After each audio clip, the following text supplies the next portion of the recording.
this bad? Come on, dude, please. Why is it? Dude, it's literally only the mods putting W's for the song. It's just the mods. Okay, there we go. There's a little bit. Okay, there we go. Dude, I swear to God, like, I'm about to fuck it. It's AI. Okay. I mean, really? The song? Okay, you know what? Fuck the goddamn song. Jesus Christ, is it really that bad? Excuse my language, I apologize. Okay, you know, Keem made the song, guys. Keemstar. Killer Keemstar. Killer DJ Keemstar made the song. Like, I can't just change the song. He made the song. Okay, let's just Scooter, sing the song. L's? Okay, no, dude, you want to change the song? 100 members will change the song. Otherwise, fuck you, dude. Keem made the song. I like the song. I think it's groovy. I think it's cool. I like it. Whatever, dude. We're going to be getting into our past relationships. I don't really have. Today, I am going to be going over the Low Cow Bus live stream that was on. And I am a member of that because I wanted to be able to tell my truth about the Amberlynn. Okay. Now, I know that most of my audience is about Gypsy Rose. I get that. And I put out a really great video. It'll be public tomorrow for sis members. Okay. But I need to go over this shit with Amberlynn because she's straight up fucking lying. She will not be accountable on these streams. And I'm tired of it. So I'm coming with receipts and I am going to destroy this bitch. Let's go. Have any past relationships as it happens, at least online. So it'll mainly be ALR and Sweet Tea. Oh, there they are. What's going on, guys? I forgot to mute. How are we doing tonight? I haven't had no boyfriends in the LCU either. But you said you had 3. Well, not like public, not public people. Like, I mean, this is like stuff whenever I was a long time ago. I don't really want to talk about my relationships online. Really, guys? Dude, everybody's just spamming L's for. I'm actually pissed off right now. Everybody's spamming L's over the song. Like I thought we all agreed we like the song. Part of this is scripted, I can tell, but there are parts where I can tell are actually real because we all know what Amberlynn looks like when she starts going nuts, and we all know that she's gonna crash out at some point on here. She's an unhinged, delusional fucking bitch, and I'm tired of watching her sit there and fucking lie. So I came with receipts, and it might be a long live stream, but I have to do this to make myself feel better. Do you understand? Because I just can't anymore. I can't. The bitch goes on Low Cow Live where she's supposed to have a second chance. She's supposed to redeem herself and be accountable for everything, and all she's done is come on here and basically tell us that the entire time we've been watching her, she's been gaslighting us. She's been lying to us. And I'm done. I'm fucking done. I can't do it anymore. Bitch, it's on. It's on. If I could get on Low Cow Live, I would destroy you there, bitch. But we're doing it here.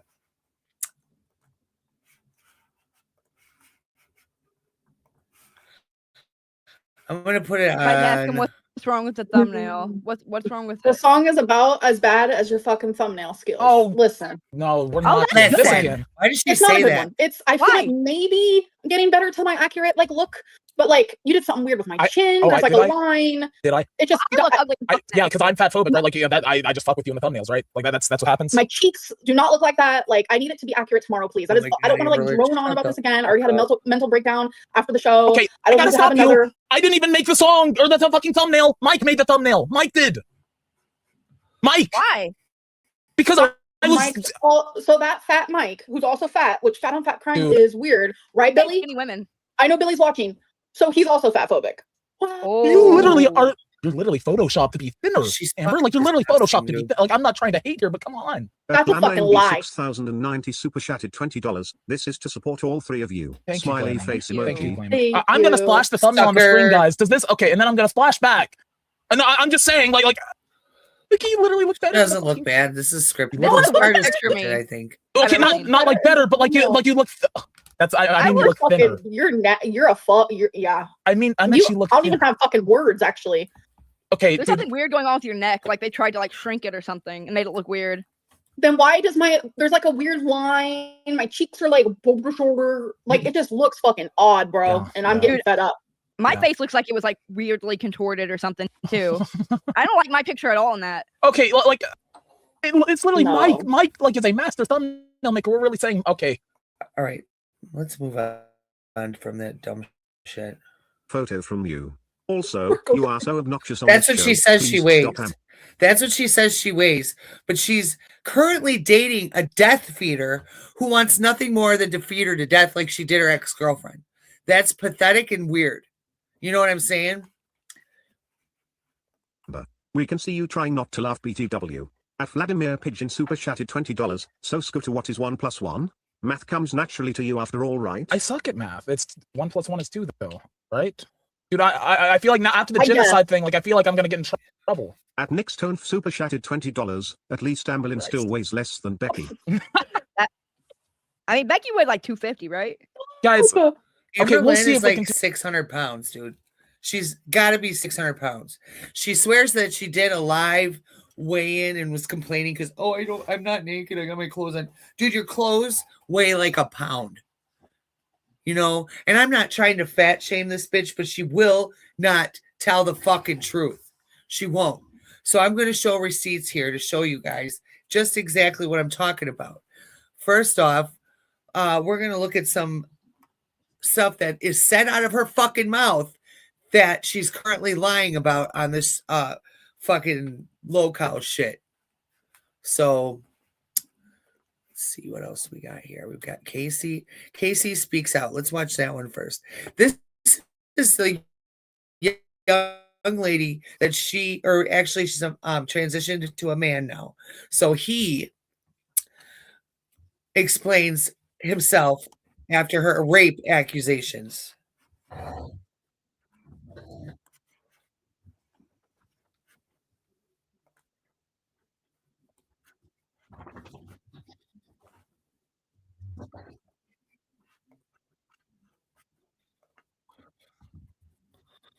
Right.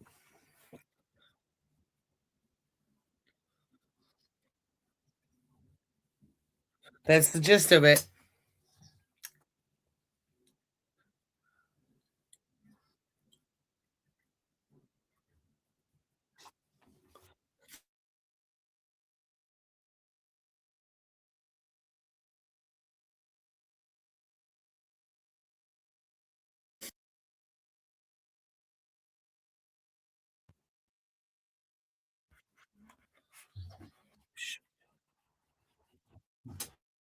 I gotta put it on there. Sorry, guys.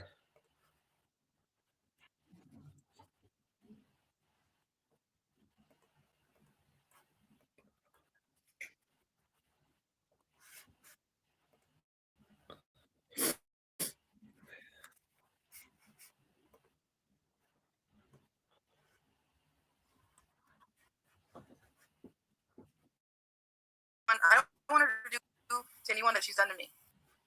Really, I don't. Okay, I see.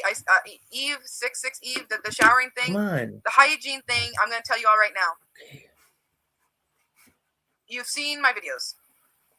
To me, I'm here to answer about the rape stuff and about other things that I find appropriate to shower. And Casey's even very respectful in here and doesn't speak about things that she thinks would be inappropriate about Amber after Amber accused her of RAPE. Or him, I'm sorry. Sorry, excuse me, Casey. Him of RAPE. Showering thing, I think that's going a little too far. I'm not going to answer about the hygiene. I'm not going to answer about the showering. You've seen my posts. You've seen my videos. The 3 videos I have up on my YouTube. That's to answer your questions. I'm not here to slander people's names or drag them through the mud. I'm just here to give my statement. Again, a year and a half later, live. This is live. You know, are you going to take legal action to protect your name? I tried to avoid it last year, but it's unavoidable. Legal action. As much as I didn't want to do it, because I really, the reason why, okay, I didn't say the reason why last year I didn't take legal action then, and it's pretty much, it seems like it's forcing my hand now, is because I didn't want to, I really don't want to be in the same room as her. It rubs me the wrong way. It makes me feel just a lot of... And that's exactly how an abused person feels when they are around their abuser. Betrayal. Because of everything that happened between us. Like, it makes me uncomfortable to be in the same room with her. I don't want to be in the same room as her. I have to work with one of my exes now. And it makes me uncomfortable. I don't like I don't want to be in the same room with her. It just rubs me the wrong way. It brings up everything that happened when I was a teenager, when I was a kid, and I don't like to relive all that. I still relive it like every so often. Like if someone tries to reach for something like over my head, like just to get like cereal or something, I flinch. Again, the reaction of somebody that was actually abused. And the reason I know this is because I was abused for years. So I've got so used to that, what happened between us, that I'm very flinchy. I'm very timid. I down myself a lot. And all those feelings come back tenfold, knowing I could be in the same room as her, in a courtroom with her. I don't like it. It makes my anxiety go up. Would you rather I wish it would go away, but it's not. Like today proved, it's not going to just go away. She could take legal action on you for lying, Amberlynn. Unless legal action is taken, and as much as I don't want to do it because I don't want to be in the same room as her, it's forcing my hand. It's never going to go away unless some severe action is taken. She hasn't messaged me today. I don't even think she knows I know again. I'm trying to read all your questions. I don't know where my mouse went. Let me scroll up here. I can't scroll. Can I? Yes, I can. I'm trying to answer all your questions. I know I missed some. Spank me. Okay. The spank me thing. Okay. Let's see here.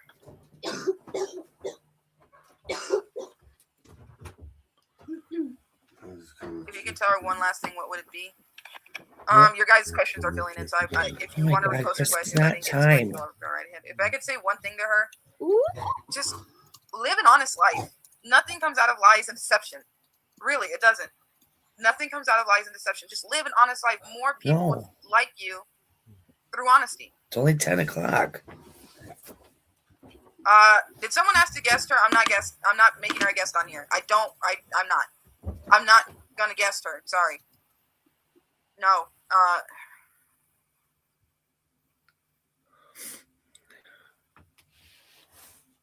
I'm not gonna talk to her on here. I'm not guesting her.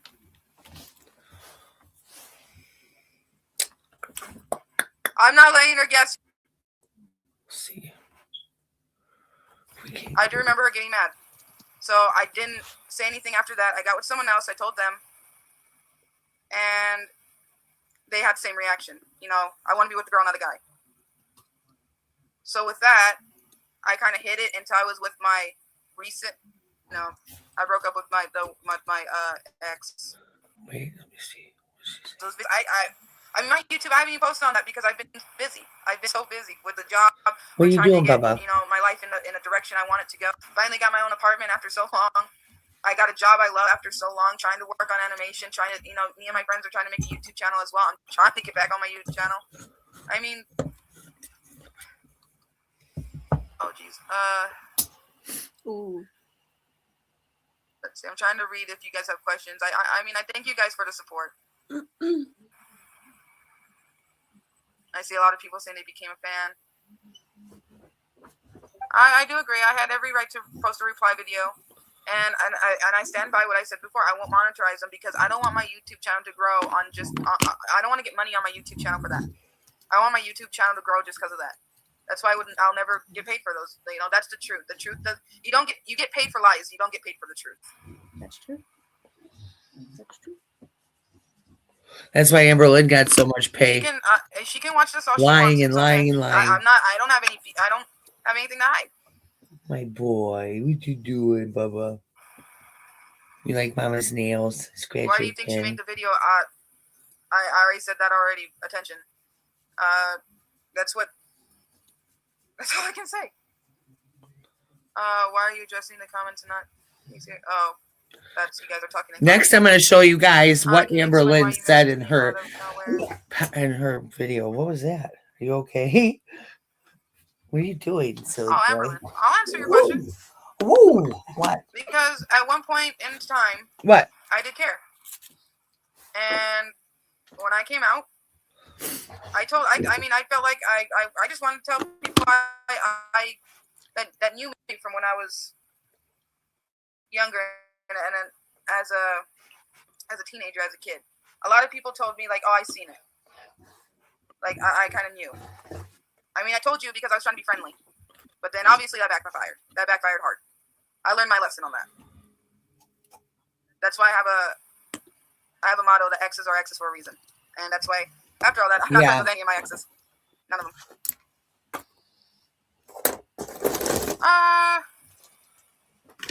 I mentioned I was transgender when I was younger. I thought I was. Yes, I do remember her getting mad. So I didn't say anything after that. I got with someone else. I told them, and they had the same reaction. You know, I want to be with a girl, not a guy. So with that, yeah, that's the reaction Amberlynn had. With my recent, I broke up with my ex in 2006. The other one in 2016. I told her, and she was the only one to accept that. So it, I told her when I was 16, 17. Why did her Gma kick her out? See, right there, Amberlynn tries to say that she wasn't living with her grandma when she was living with Casey, and she was, because her grandma had her mom call her and tell her she was not allowed to come home. And Casey and her mother felt bad and let her stay with them for free. Amberlynn did not contribute a fucking dime to Crystal or to Casey. Amberlynn lived with Crystal first in Virginia and let her parents take care of her and give her an allowance of like $1,000 a month or something like that. And she lived off them for like 3 years and never paid a dime back to them ever. It was a bad night. That was a bad night. I don't clearly remember why she kicked her out. I just remember a lot of arguing and a lot of crying. Because she was disrespectful as fuck to her grandma. She wanted to be close with her grandma. She had her mom back in her life. I just remember that was a really sad night. I will be honest with you. Like, my heart went out to her. I don't remember why she kicked her out. I just remember that was a very sad night. Oh well, fucking bitch. She deserves it. I'm on to not throw an ashtray at her head. I don't like the bitch at all. I remember Aunt Tammy saying that she was not kicked out. And I don't see that. The thing about it is I used to support Amberlynn. I used to be an Am baby, I guess you'd call it, where I supported her. I was making videos trying to be like a big sister, and then all of it started coming out, and I started seeing all of the contradictions and all of that stuff, and it's really bothering me because she's accusing someone of RAPE that didn't do that, and it's proven by Casey that Amberlynn was the one putting hands on her. Because if you listen to Amberlynn's story, you can tell it's a fabricated fucking mess. And that's what I'm going to play right after this. In fact, this is probably going to be short because it's kind of long. But yeah, that's Emma right behind there. That's Emma.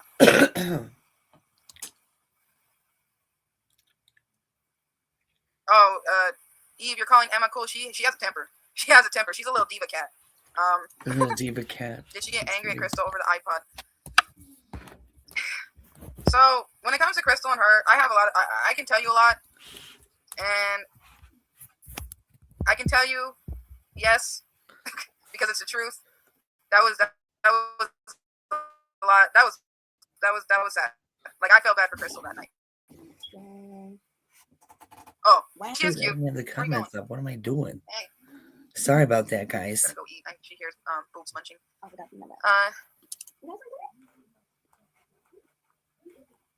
did you contact someone you need therapy about? Because my therapist said it would help to get closure. It would help.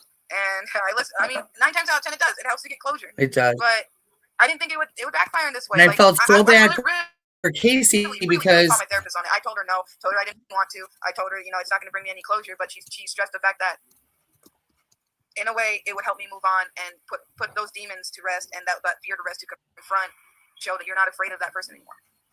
It was. I mean, look where it got me. Amberlynn met Casey when Casey was a minor. Amberlynn was not. Okay, Amberlynn technically, actually, because of Casey's age, was the one committing statutory RAPE. So if she wants to get technical about the subject, we can get technical. Okay, Amberlynn, you were the one that was RAPing her. You were him. I'm sorry. You were abusing him. I'm sorry. I keep doing that, Casey. Please forgive me. So then you go on this low-cow show after you've already admitted to all this shit on your channel, but you think that because you erased all your videos that nobody's going to know. There are so many fucking channels that have all the receipts we fucking need, babe. And I'm going to be going there tonight. I don't care if this stream is 10 hours. I'm going to expose you, Amberlynn. I am going to expose you. This is ridiculous, and I'm done with it. The whole rarity thing, Amberlynn, by the way, your cat that you had in Wisconsin with you when you were visiting your feeder girlfriend, you, Bubba, hang on, baby. You saw that the door was open knowing that your cat likes to get out all the time, right? You didn't even know how long that door was open because you said yourself that you didn't go into the room or with the patio door.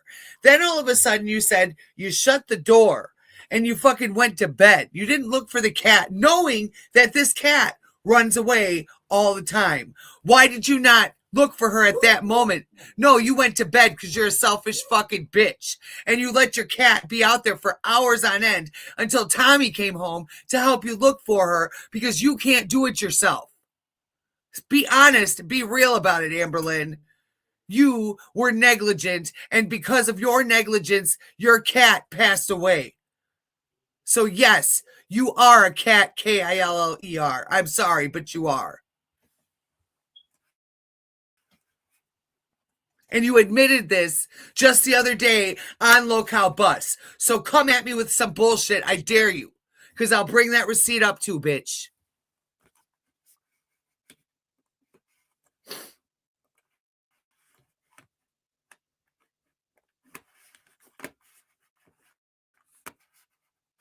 I'm sorry, the video's not loading for you. Rarity per. Yeah, Amber and Crystal. I have all your lies written down.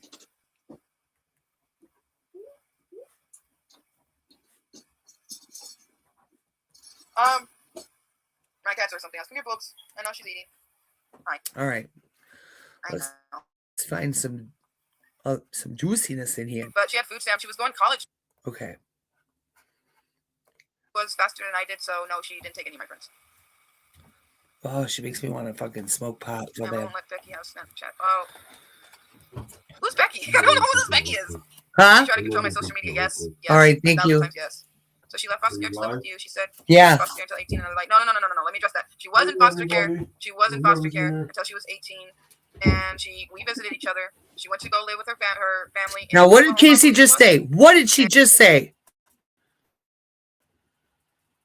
Amberlynn, what did she just say? So I'm just going to address it again. And I'll address it live, not on a video. That way, here's all the raw information. You can see me talking. You can hear me talking. I'm answering these live. The whole story of what Eve... like, there's like, you mean like when we first started dating all the way to this point? That's a lot. I mean... Why did you want out of this live stream? I didn't want out of this live stream. I didn't like the fact that this has to be addressed again, but I didn't want out of it. I'm gonna be the reason for our next binge eating. I'm no one's reason to binge eat. They should try to keep Amber doesn't. Amber, if her big toe gets hurt, she wants to binge. Family, she couldn't keep me from my family. My friends, I have stories on that too. Don't say the word. Stir in the pot. Okay, so I know you guys want to know what happened between me and her while we were in a relationship, and let me address the friends and family thing. No, she didn't keep me from my family. We would have arguments, but she couldn't keep me from my family. Now my friends. I lost a lot of friends dating her. I did. The one instance where I realized that something needed to be addressed to her, I needed to address her about my friends, was when I got ready for school. I was senior in high school.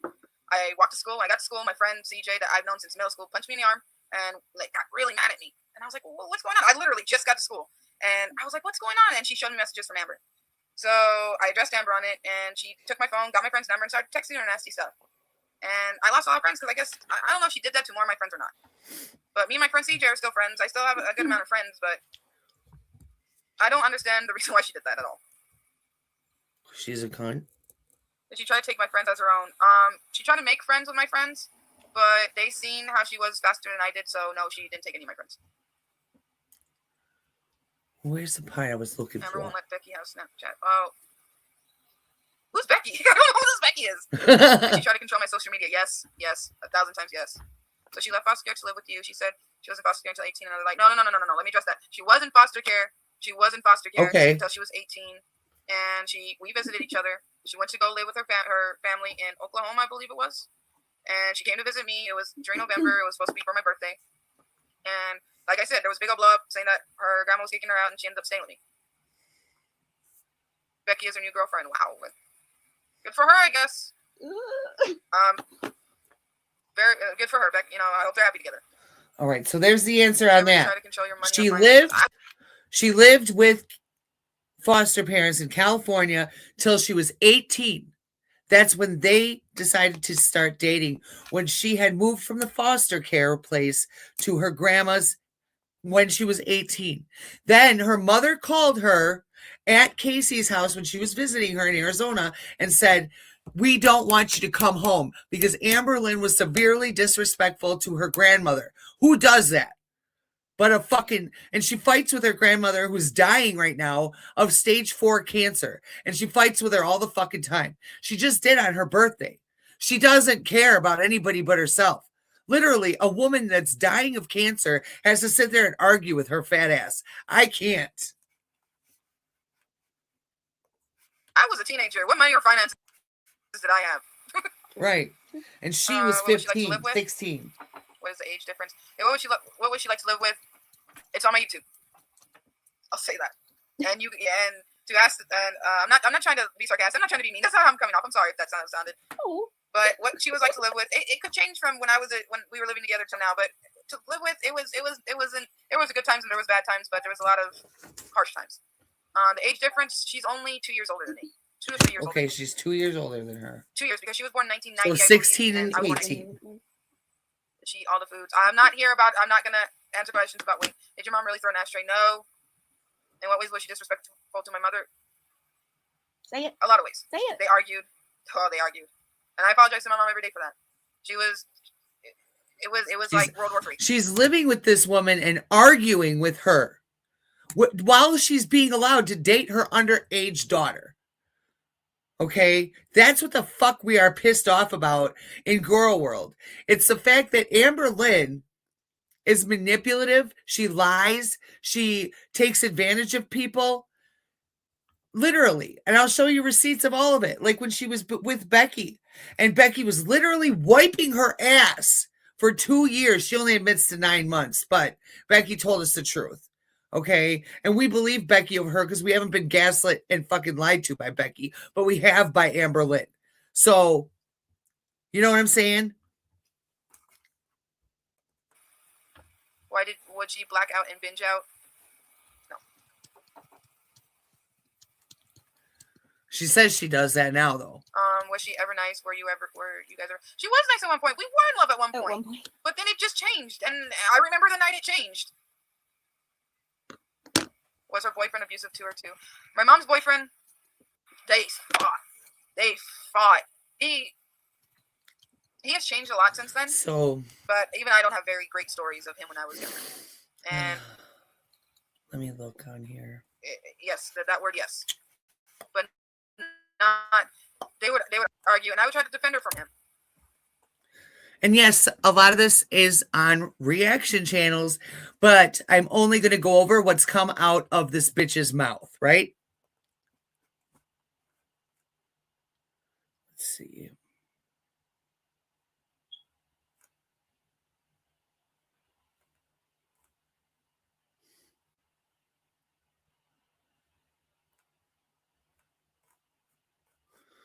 Oh, geez, I thought there was more on this person, so...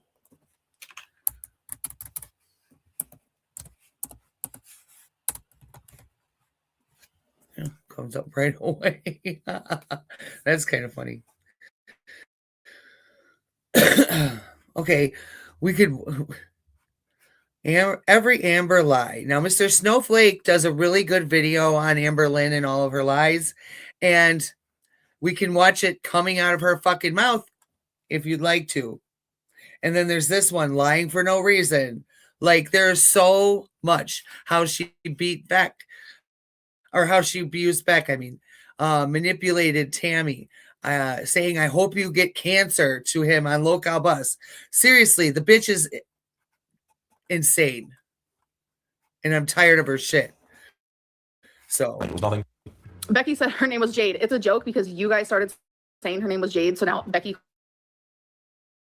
calls her Jade as a joke.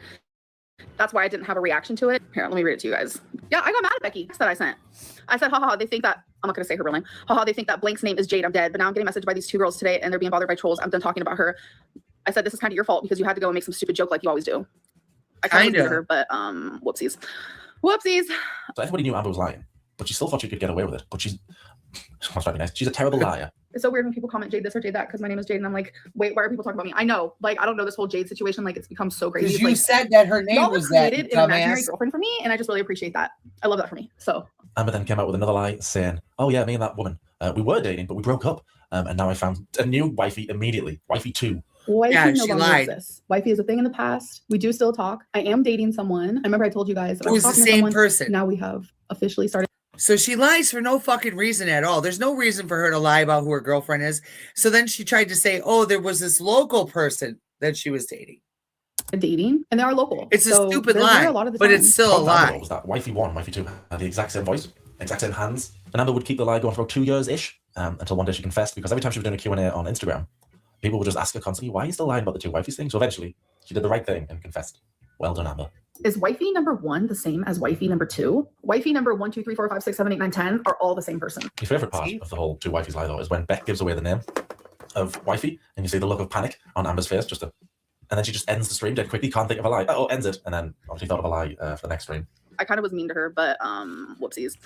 Oh, yeah, Whoopsies. whoopsies. You'll notice Amber does this a lot. It's a sort of liar's tactic where you admit to a less egregious act. Oh yeah, I did that. I was a bit mean to Beck. Oopsie. None of that happened. None of the texts to Beck happened. It was all lies. Yeah, that's the first one because it's just so stupid. It is stupid. Losing weight.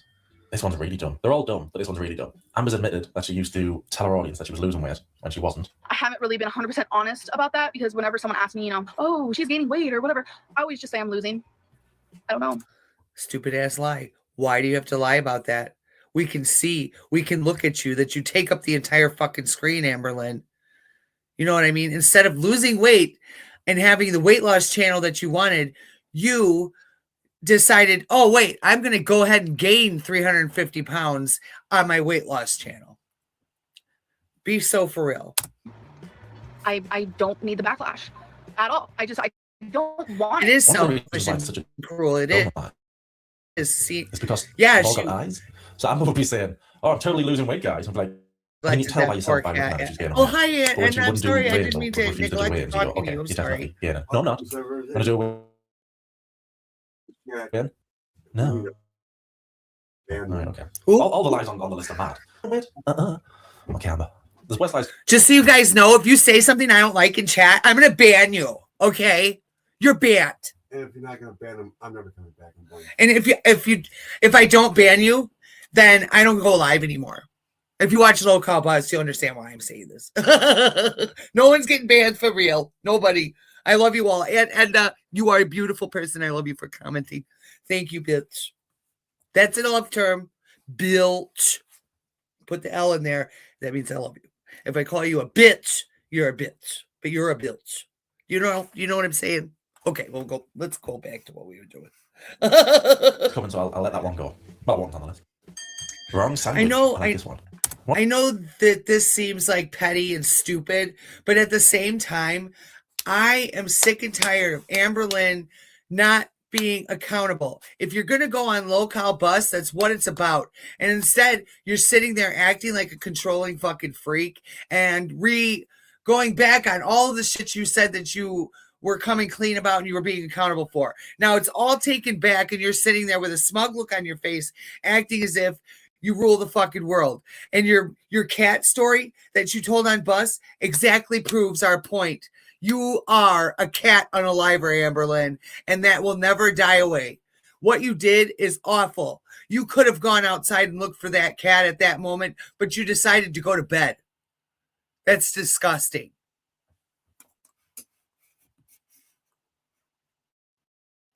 One of the most famous lies, the wrong sandwich one. It makes me laugh every time it pops up. It pops up quite a lot, actually. Went viral. What a hit. It makes me laugh every time I scroll through something and it pops up. She orders a sandwich, gets the wrong one. Yeah, this is iconic. Oh, they gave me the wrong sandwich. Oh no. Turkey with bacon and cheese. I'm really, really upset right now. Oh, yeah. That might not be a lie. This is one of the maybe lies. Because some she's admitted to, some are obvious, and some are like, oh, it's probably a lie. I think this is one of the maybe lies. I think her reaction reaction is one of the reasons why people think it's a lie. Because, oh no, I'm really disappointed, you guys. I guess I'll try it. I'll try it. And she's ordered stuff before. It's and anytime she turkey gets to and Vermont, it's always bacon, like, something much around it. seriously. I ordered an apple and they gave me 2 Dominoes. What am I to do? I guess I'll try it. All right, Amber. If all of Amber's lies were just about ordering the wrong food, I don't think she would be as disliked as she is. Because there's some pretty sick ones come in. It's this, oh, there we go. RAPE story. Perhaps the most outrageous lie on the list? Yeah, it has to be. Yeah. I don't know if everybody will know this one. If you're an Amber fan, then you'll know. But she's deleted the video, so I don't know if everybody will know it. Why did she delete the video, you might ask? Because it's obviously a lie. And I was like, you can't force me. And little did I know she can. Yeah, you gotta hear this. If you haven't seen the video, dead easy to find on YouTube. It's such an obvious lie. And it's such a bad one. Yeah, she accused her ex of doing all this horrible stuff to her. And then her ex, she was accusing, released Facebook messages between them where Amber admitted that she used to stink. I've thrown myself now. Oh, yeah. And that Amber was sending them friend requests and trying to be dead chatty and dead pally and asking for sex tips. That I won't shame her like, for. no, Amberlynn. If Amberlynn can't bathe correctly, I mean, that's neither here nor there. But I'm hoping that she's got good hygiene now. You know what I'm saying? So obviously a lie. And when Amber's ex found out what Amber, if you think about it, it is very difficult for someone at her size to take a shower. That's not even, I mean, watch 600 Pound Life. You can see how much they struggle to take a shower. And I think that's why she didn't want to ultimately go on that show, because of that shower scene they always have, which is like, whoa, why do we have to have obese porn before we watch the show? You know what I'm saying? It's a little bit strange, I'm telling you. Said in a video, he came out and said, joking. This didn't happen. What? Are you mad? Which, did you guys notice for some reason, led Amber to do her rebuttal in the form of slam poetry. I am like so... Rain and Petals eavesdrop. I used the wrong word. Rain and Petals eavesdrop. In the poem, she accused her ex of trying to put his name in lights by using her name. Using my name to put yours in lights? She thought her ex was trying to become famous. Right. By mentioning her in a video. It's such bullshit. She's trying to become famous off the back of RAPE allegations. I don't think that's the best way to get famous, but I don't know. Anyway, years later, I think it was during her live stream, she said, yeah, RAPE. It probably wasn't that. Yeah, probably shouldn't have said that. It's too late now. I did admit that maybe I did use the wrong word. And Amber tried to make out that her ex was this abusive monster and would hit her and was controlling, all that stuff. A lot of people would ask, why didn't I hit her back? Why didn't I leave her in that, in that stance? But Amber also felt comfortable enough to ask that ex, hey, do you mind if we have an open relationship? All right, okay.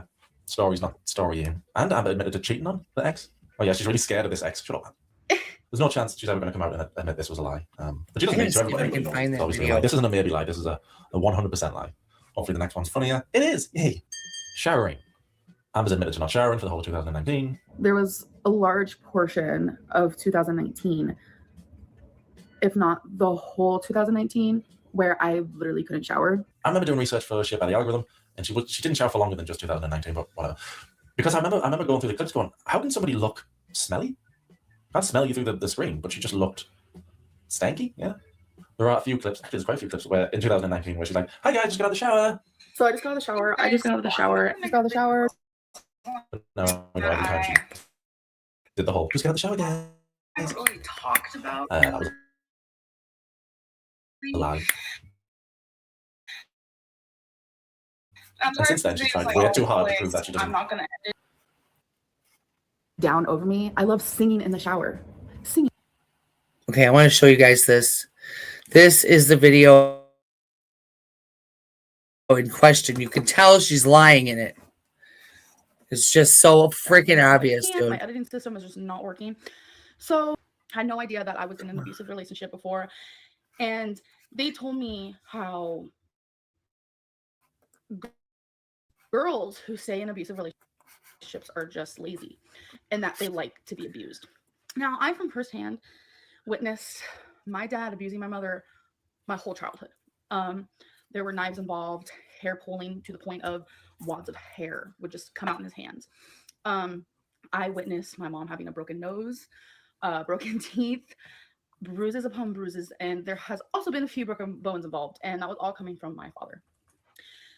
And then she admitted that was a lie too. I tried my hardest to defend my mother towards him. It was impossible. He's a big guy, really strong. He's like 6'7", and I'm just this little girl throwing fists at my father's back, trying to get him to stop, and I couldn't. I told myself I would never be with someone who lays a hand on me. I always questioned why my mom stayed with him. Like, what was the point? And she'd always say, because I love him. Speaking up, I am. And I would be like, why do you love someone that, abuses you? So My first true committed relationship, I've had a lot of like random relationships, like don't even consider them though, but like my first like live-in relationship was with a girl named Cassidy. I feel very strongly about this, and I feel like it's okay for me to say her name because His she's name. transgender now, so she's not Cassidy no longer. So I'm able to say her name because she's the one His name. was person. Like Cassidy is no longer here anymore, obviously. I'm not going to say his new name because we're talking about her. Transgender talk is too confusing, so we're just going to leave it as that. So her name was Cassidy, and it was first long distance, and I was living in Oklahoma for a bit of that time when it was long distance. By the way, she lived in Arizona, but when I first started talking to her, I was in California, but then I moved to Oklahoma. Right there. She was living in Oklahoma, she said. But I thought you said that you were living in a foster care home. What's the story? And I was going to Arizona for just a month to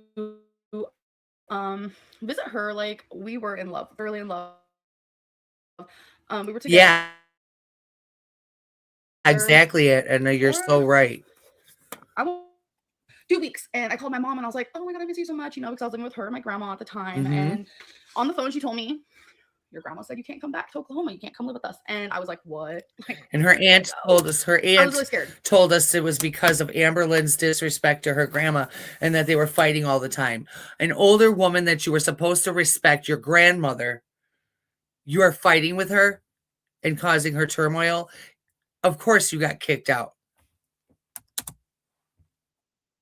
I had literally nowhere to live, and Cassidy's mom was pissed because I think she knew right then and there she's gonna have to take on like me because I didn't have a job because I was in Arizona just for a month. So yeah, I didn't have a job. I didn't have anywhere to go. I was like, oh my gosh, like because being in foster care, like you're very like taken care of in a sense, you know, like they always make sure you have a roof over your head and stuff like that. And I was like, oh my god, I'm 18. I don't know what I'm gonna do, and this whole thing. But Cassidy's mom let me live there, and it was a very small apartment. I'm talking like, I think it was like 450 square feet. There were like no doors. Yeah, you're damn lucky Cassidy she let you live there. Use the living room as our bedroom. It was. Then you argued with her. It wasn't good, but I was so happy. I was like, oh my god, I'm gonna live with my girlfriend. Like we're so in love. It's like so amazing, and I felt blissful in a way, if that's the right word to use. Like it just felt really good. We got along really well. And then after about, I want to say 6 months or so, things started, you know, kind of changing and shifting. I don't really know if I want to like go into like grave detail. We still loved each other a lot. After 6 months, we'd been together for over 2 years, and we were living together and this and that. And I noticed we started arguing a little bit more, just over stupid stuff. Like I can tell you that right now. And I still remember the first time she ever got physical. We had a laundry room in the apartment complex we were living in, and we were walking to the laundry room. And I remember back then I would do our laundry for us. I didn't really like people touching my laundry. I still really don't, but I let Destiny do it because I trust her. But I had this weird thing of like people touching my laundry, whatever. So she was helping me carry, I guess, laundry to the laundry room. I don't remember really what we were arguing about, but I know it must have been really stupid. This bitch pisses me off just as much as Gypsy Rose, just so you're all the way up. Probably about the laundry, blah blah blah. And she was carrying her clothes, I'm pretty sure I remember, and I was like carrying mine. And then I want to say this happened, it's been like 6-7 years, so memories are kind of like fading here and there. But I do remember us being on the sidewalk, and I remember her dropping what was in her hands, and she took me by the throat and she started. Who in their right motherfucking mind is going to do that on the sidewalk? Are you kidding me, Amberlynn? No one's going to do that on the sidewalk for fear that public is going to see a cop could ride by. Are you insane? This story just is so stupid. Yelling at me. And she later on admits that it was I think at the time, what shocked me the most was the fact that she was doing it in such a public place. Like there was nobody around that I remember. And like, I was like crying. Like she literally was having me by the throat, just like screaming at me. And then, you know, she let go, obviously. And I think I was so shocked and so numb to the situation that I kind of just let it be. Honestly, that is the truth. I didn't ever think twice about it. Like, oh my God, is she going to start like abusing me? Nothing like that. Which is weird because of the childhood that I came from, right? But we just went on. And she never really did that again. She would randomly like pinch me if I made her really mad. And I didn't even think anything of that then either. Honestly, I didn't at all. And I want to say, we've been together for about 3 years now at this point, and I feel myself slowly, I stopped being like sexually attracted to her. I loved her though. I know that. I don't know if it was like a best friend thing, but I stopped just feeling that like connection, I guess. So when it came to intimacy, I want to say about Yeah, apparently when Casey came to her and said she wanted to transition, Amberlynn told her that she didn't want to be with a man. a little bit after like 2 years of being together, it started to dwindle. It was definitely my fault. This is when things got really bad. No, Dude, she I don't even know refuses how to share work. this, but I'm gonna have to. She had a Destiny YouTube knows channel, all about this, by the a way, like, something like successful everyone ever know YouTube about me. channel, in fact, mostly driven by like reaction channels. If she didn't have these reaction channels constantly making videos about her, she wouldn't have the clout that she has. And she likes to sit there and say, oh, they're making money off me. We are making content off of what you're saying, and it's not because of you. My content is mostly about Gypsy Rose. I don't need your big fat ass. So I talk about you because you irritate the shit out of me. Okay.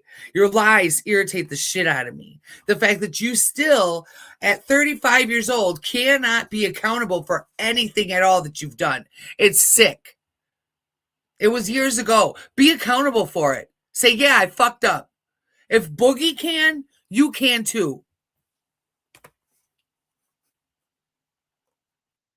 Okay, so Cassidy was very sexually When she's doing stuff a lot with her hands, she's I don't know. lying. She really thought I was attractive. She really was sexually attracted to me, and she always wanted to like have sex. And I stopped feeling that for her. Like I didn't tell her that. I would just like make up things like, "Oh, I don't feel." Then she accuses this young man of RAPE, but then later messages him to ask him if her down there was stinky because she wanted to sleep with her new girlfriend.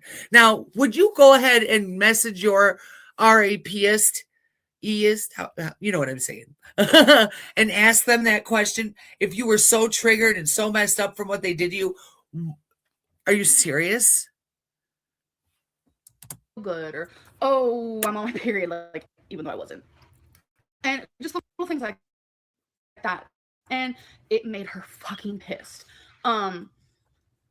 When you say no to someone, whether you've been with them for like a month or whether you've been with them for like 6 years, if you say no to a sexual act, your partner should accept And that's that. true. I agree with that. But Amberlynn, what we're saying is that later on, you come back and totally tell us that this was a fabricated story. And that's wrong. You can ruin somebody's whole life by doing that to them. And you just don't care as long as you're getting the attention that you thrive to have.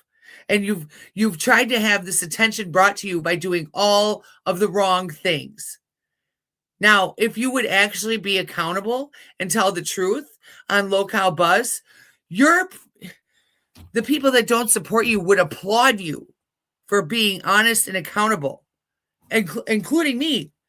But since you sit up there and you totally go back on everything you were accountable for to us in Goro World, just shows that you haven't learned a damn thing since day one. So what use is having Goro World? Nobody's going to want to watch your channel anymore after all this. I swear to God, nobody will. Except your maybe 100 ham babies that like you. But those of us that have been with you since the Crystal era and have watched you take advantage of Crystal and use all her parents' money and never pay them back, watched you let her parents pay your phone bill for like a year after you left Crystal. You weren't even anywhere near Crystal, and they were still paying your phone bill to make sure that you could have contact with people. They didn't have to do that. They didn't have to buy you a new bed. They didn't have to buy you a treadmill to help you lose weight, but yet they did. And you had no appreciation for it whatsoever. That is where I firmly stand. But she didn't. And she would literally sit there and beg me. At first, it was like cute little begs, like, oh, come on, baby, whatever. But then as time gradually went on, it became, you're going to fucking touch me, whether you like it or not. And I was like, you can't force me. And little did I know she You can. can tell she's lying. That's when she started punching me a lot. She would aim for my belly. I don't think she. But then Casey does a live stream where she's really upset, saying that Amberlynn was the one that do that to her, and she could show pictures of the bruises that Amberlynn left on her or him. I'm sorry, gosh, God, I keep doing that. Stop it. Ever actually hit me in the face. Her favorite spot was my stomach. She would punch me really hard in my stomach. She punched me like Well, around it's right so here a lot. big. Why the hell She would wouldn't punch me on she? my arms, and she would continuously do it until I agreed to make love to her or have sex, whatever you want to consider it. So not only was I being physically abused, but I was pretty much being like raped. That is what I consider it, because I continuously would say no to her. It was such like a bad mixture of everything, and this would go on. This would happen probably weekly. Here are the tears. I was trying to be She strong cry for this on video. cue like nobody's business. A lot of people would ask, why didn't I hit her back? Why didn't I leave her in that, in that stance? I loved her. At the time, I was confused. I didn't love her like as a girlfriend. I just loved her as a person. She was that first true relationship I was in, and we had such an amazing time that I just felt like. And enough of that. Here we go.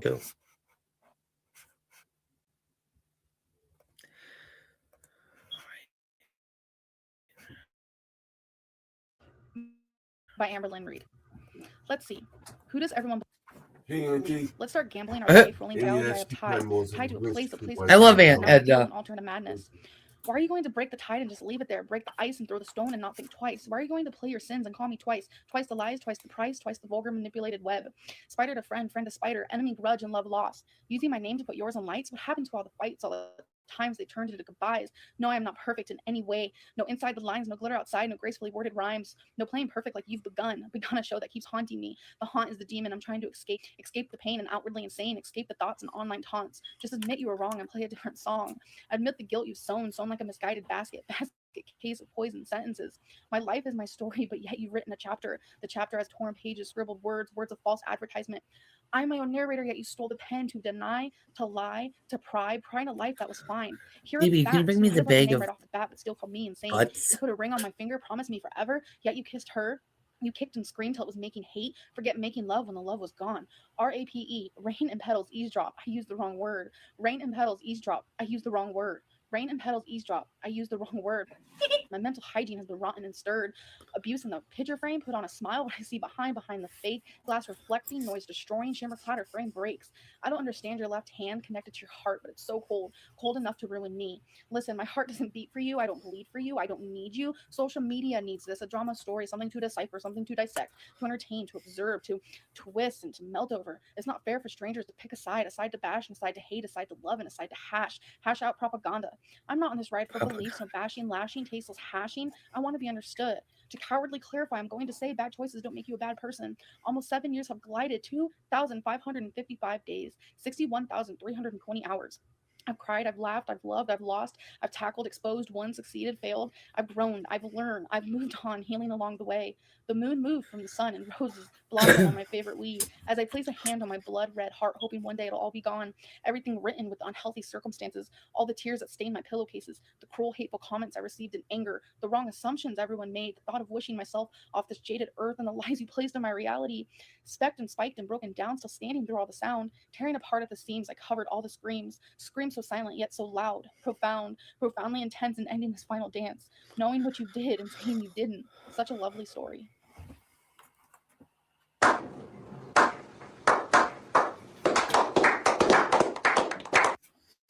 Now here's Casey's rebuttal. Okay. No intro, no nothing like that. No funny business. Today, I was told by my fiance while she was at lunch for work that someone messaged her on Facebook, and it was a link to a video. Well, of course, she had me call her because it was a very private matter, and it was a video of my ex Amber, and I asked her what about it, because I mean, me and Amber broke up 6 years ago, and I don't care to have contact with her. Yes, she's messaged me and tried to add me on Facebook. I won't add her. I've added her once before. We tried to be friends, but it didn't work out when she started trying to add my mom and my best friend, and I asked her why, and we got an argument. I'm just like, you know what? I can't do this. This is, I can't even be your friend at all. I can't, you're trying to add all these people on my Facebook that you argued with and try to keep me away from when we were together. So, but she's trying to add me. Hi, honey. Hi, Luna. Message me. I won't. Hi, Sandra. It's very short. She is. So I know, was right? curious why about this video. And I was like, what is it? 'Cause Oh, I I don't love really you care guys what she so does in much. her life. Her life is hers. My life is mine. We moved on. It's been 6 years. But my fiance told me that she's calling me an abuser and a rapist. That got my blood boiling because that's not true. 100% not true. It hurt a lot. Now, who seems like I they're telling the asked her when truth? did she post this video? It was back in May. Well, I didn't know. See, she told me she had a YouTube video. I didn't care to know. Whatever, it was her life. I didn't want to get involved in her life. Our life is not on the same track anymore. But for this video to be posted, it pissed me off to no end. So when my fiance got home, we watched it. I had to pause it a few times to calm down. Everything in that video was such bull that I can't even describe the bullshit that was in that video. Can't even. Now, the time we were dating, when we started dating, I should say, I was 15 years old. 15 when we met. She's 2 years older than me. We were together from the time I was 15 to the time I was 18 years old. That is a pretty long time for a teenager. I mean, yeah, there's high school sweethearts, but that's a pretty long time. Now, when I first met her in person, it was in California because me and my mom went to California to visit my nana, and she lived in California, so she came and visited for a little bit, which was cool. We had a good time. It was a good time. I was 15. So we had a good time. Oh, no, I was 16. Sorry, because my birthday passed. Sorry. But I met her online at 15. I met her in person at 16. There you go. Well, we only stayed a week in California. We had to go back. And, well, I mean, it wasn't bad. I mean, our relationship wasn't bad. We talked a little bit. It was pretty good. It was fine in the beginning. After meeting her, it was in July. After meeting her for the first time in July in California, she was going to come down for a month because I was going to take her to an anime convention. Stay a month, whatever. She was supposed to go back. Now, I never heard the conversation on the phone. But but this is one of the truths. One, her grandmother said she can come back. I was 16 at the time. My mom was mad. We didn't have a lot of money. When she's talking about her small bro, we didn't have a lot of money. Now he's called Casey. It didn't have a bedroom door. It was like a studio with like a wall, like breaking off. So when they met, Amberlynn was 16 and Casey was. We didn't have money. I didn't grow up with money. Amberlynn was 18. Casey so that's all we could afford. So she had a 16-year-old to raise. Yeah. Plus, she was just getting into my mom was just getting into a new relationship, and all of a sudden there's someone else that's there that she needs to make sure to feed. Yeah, it made her mad. But I fought for Amber to be there because she didn't have nowhere to go. Now, it was because of me that she stayed. My mom didn't want to. But what was wrong is her mom didn't really stand up to her own mother. But, it was whatever. I fought for her to stay. They wanted to be homeless. It was, I felt that was the right thing to do. I don't want to say I regretted it, but the things that happened afterwards, I kind of regretted our whole entire relationship. I hate to say it, but I do regret our whole entire relationship. I do. So it was probably 3 months. 3-4 months after we started living together. We were up one night. I was watching something on TV, a music video, I believe. And I don't remember why we argued. I don't remember the argument. But she grabbed my arm with her nails. First time. And she's also done that to her current girlfriend, and her current girlfriend had pictures of her arm where Amberlynn dug her nails in her arm. It's a go-to thing that she does to her girlfriends. Goal. And she was a child at that. So it's child abuse, Amberlynn. It shocked me. It shocked me really, really bad. And it was just, I didn't know what to make of it, really. I'm 16 years old. I didn't know I knew what physical abuse was, but not really. So, I was a kid. I was a child. So I just assumed, okay, I made her mad. When I would get my mom mad, she'd spank me, or she'd get my ear, or the things a mom would do, a dad would do, behave, But so that shocked me, but nothing really happened a little while after that. So I was just whatever. Now, the thing what she said with the laundry, that's a big false. Big false. Want to know how I know that? Because me and my mom would do her laundry. Me and my mom would go do laundry. She wasn't getting up to do laundry. She maybe did it a couple of times, a handful of times, probably counting on one hand. She's living in someone else's home and they're doing her laundry. She's sitting on her fucking ass. And when her mother said you either have to get a job or go to school, Amberlynn's lazy ass took a semester of school, and that was it. She didn't do it all the time at all. And me dropping the bag and choking her, I never, ever did that. Ever. Right? Una, what's the reason for me to do that? Yes. I didn't do it. Casey became and I don't know where the story came from. I didn't do it at all. Now, Amberlynn wasn't down for that, though. The places she said about being hit. Those were on me. Mhm. Those were the exact places she hit me. I was the one being abused. And I will say this, I may have laid a hand on her a few times. That was in self-defense. I didn't do it, and I damn well did not rape her. I did not rape her. Period. Now, who seems like they're telling the truth One to time, you? and You know my what I'm mom did saying? out. I don't know why we argued, And I'm only doing this. but I was put on the bed. I'm only doing this live stream because of her going over all her bullshit. She went back to all of her stories that she was originally staying accountable for. So she's basically telling us that the whole time she was trying to be accountable, she was lying to us. So now I got you, bitch. I got all the receipts ready to go. Wailed on me. Beat me real bad. I remember this clear as day. Our bed was in the living room. Next to the bed was a dresser. In front of the dresser was a table. Between the table and the bed was her over me, wailing on me. Did I fight back? Nope, not that time. Why? Because she kept calling me an abuser. So I just took it. I took it. Then she took off outside to the bus stop. And I just laid there. Like, what just freaking happened? What just happened? I didn't even know. At that point, I was 17 years old. I didn't know what happened. I don't know what the argument was. I just know I got beat. I've gotten hit before. I went to school with bruises up and down my arms. Bruises. My friends asked me, what's wrong? What happened to you? Eventually, they figured it out. So every time I would come to school, upset, in tears, bruised on my arms, hands, cuts, scars. Amber again? Shrug. Didn't say anything. They figured it out. My mom figured it out later on, but I had to hide it from her. Why? Because I didn't want her mad. I didn't want her upset. I didn't want her to worry about me. She had so much other things to worry about. So I didn't say anything. Maybe I should have. One time, when I was getting ready for school, Amber went through my phone. Want to know how I know that? Went to school. My friend CJ sees me, punches me in the arm. What the fuck did you give Amber my number for? What? I didn't give Amber your number. You don't like her. She don't like you. Why should she have your number? Shows me. Bitched my friend out. And I texted Amber. The fuck is wrong with you? What the hell? Why are you messaging CJ? How'd you get her number? I went through your phone while you're getting ready for school. Okay. That's messed up. That's low. I'd never do that to you.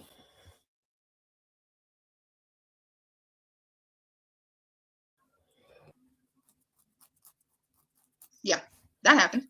Oh, another thing, she says that she tries to make herself look good. Honestly, Yeah. When we were first dating, I got a message from her, upset. She made out with a girl while we were dating, while she was still in California. 3 times. Did I get mad? I got upset, but I was 15. So what am I going to do? Forgive, forget, you're my girlfriend. I was a child. Yeah, I was dumb. I admit that fully. Being with her, as long as I was so dumb. So dumb. Yeah, but you were a kid, Casey. Another thing, she says that she made friends with Crystal. She wasn't looking for anything. Let me clear up some things for you between that time frame. Before Crystal, there was another girl. While she was with me. Her name was Paige or something. I know it was a 4-letter name. Yeah, that's that Paige true, Luna. girl, Very true. I'm just going to call her Paige because that's the name I remember. That Paige girl.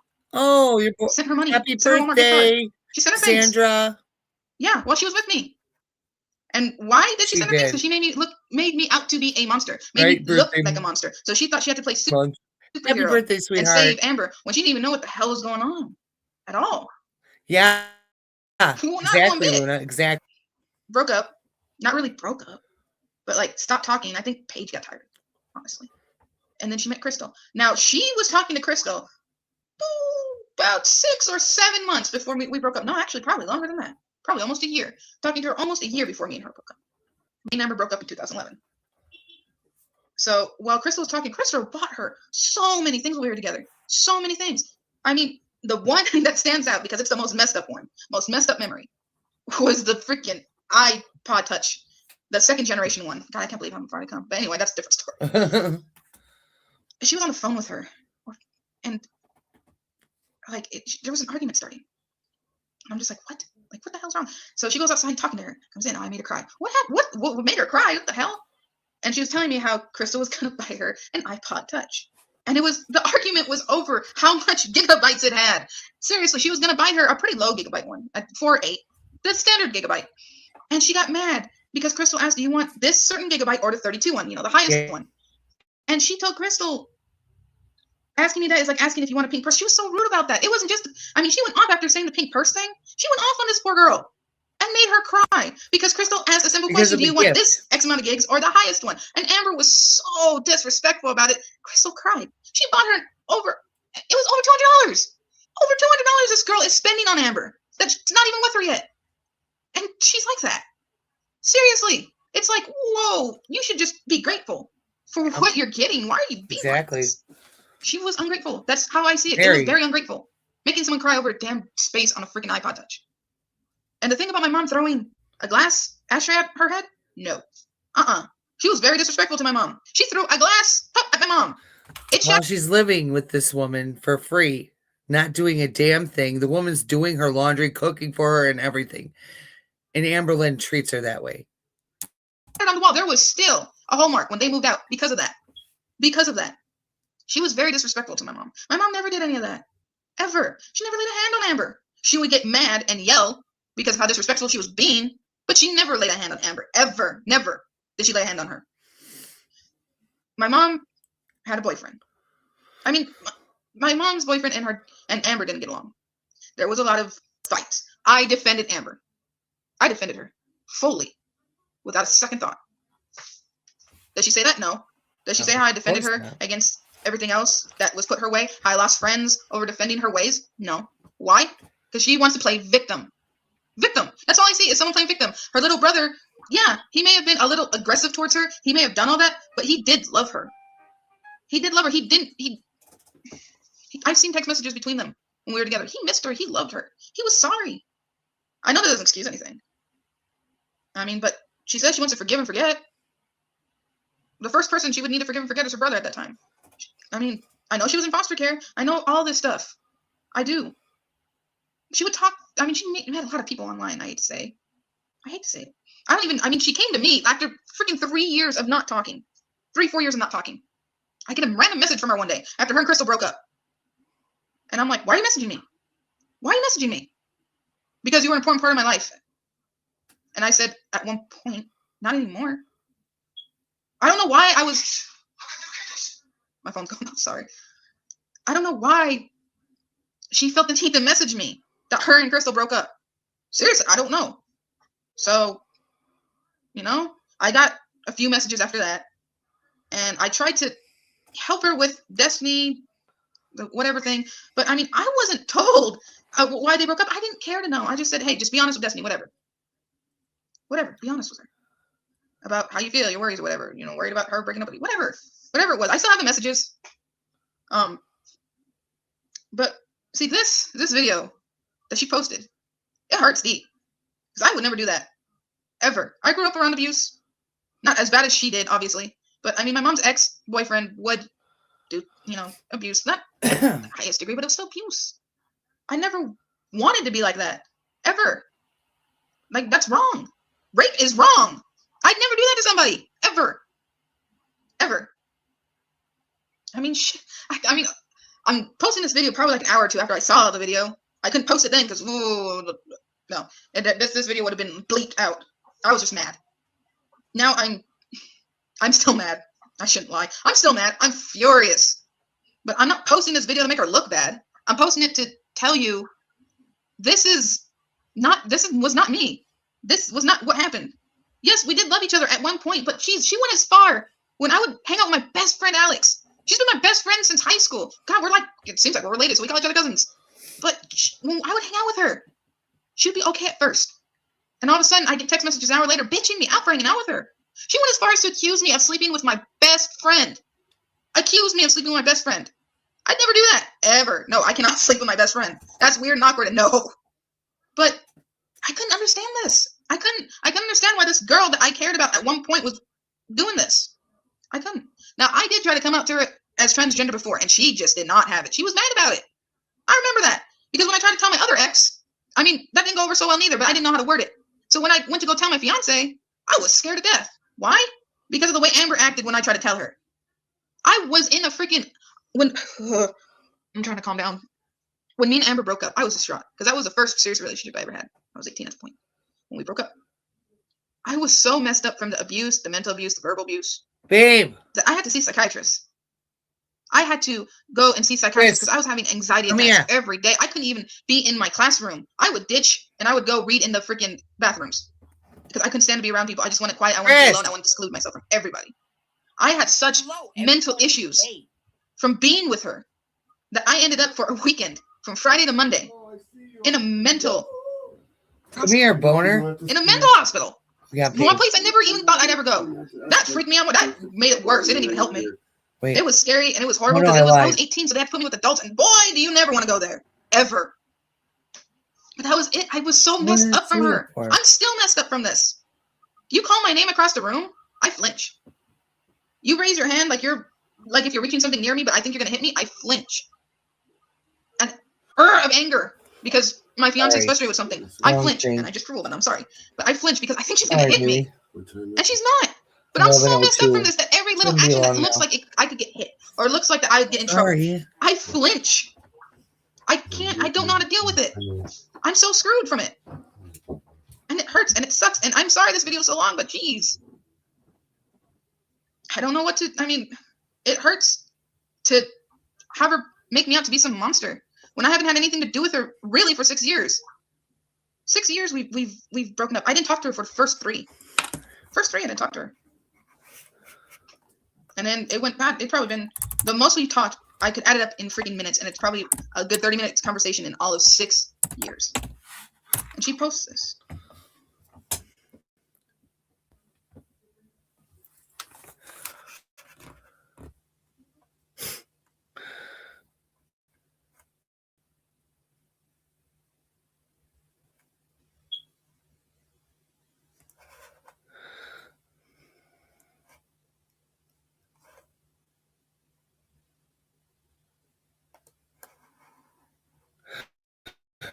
Now, this is going to be more into like her relationship now with her feeder girlfriend. Manipulation college. Like,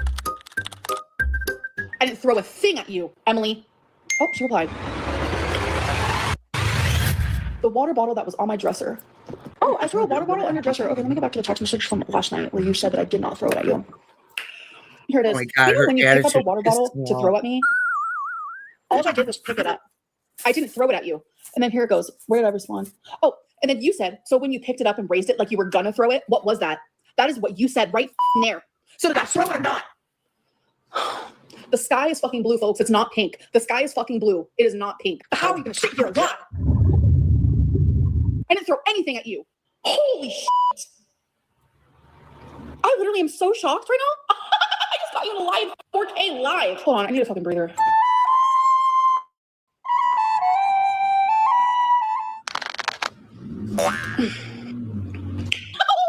Never threw a fucking at you, bro. I'm not physically aggressive. Never threw anything at them. Never hit them. Nothing. I'm not. As I sit here, I'm like trying to pound it down to my own hand. The only person I'm a is myself.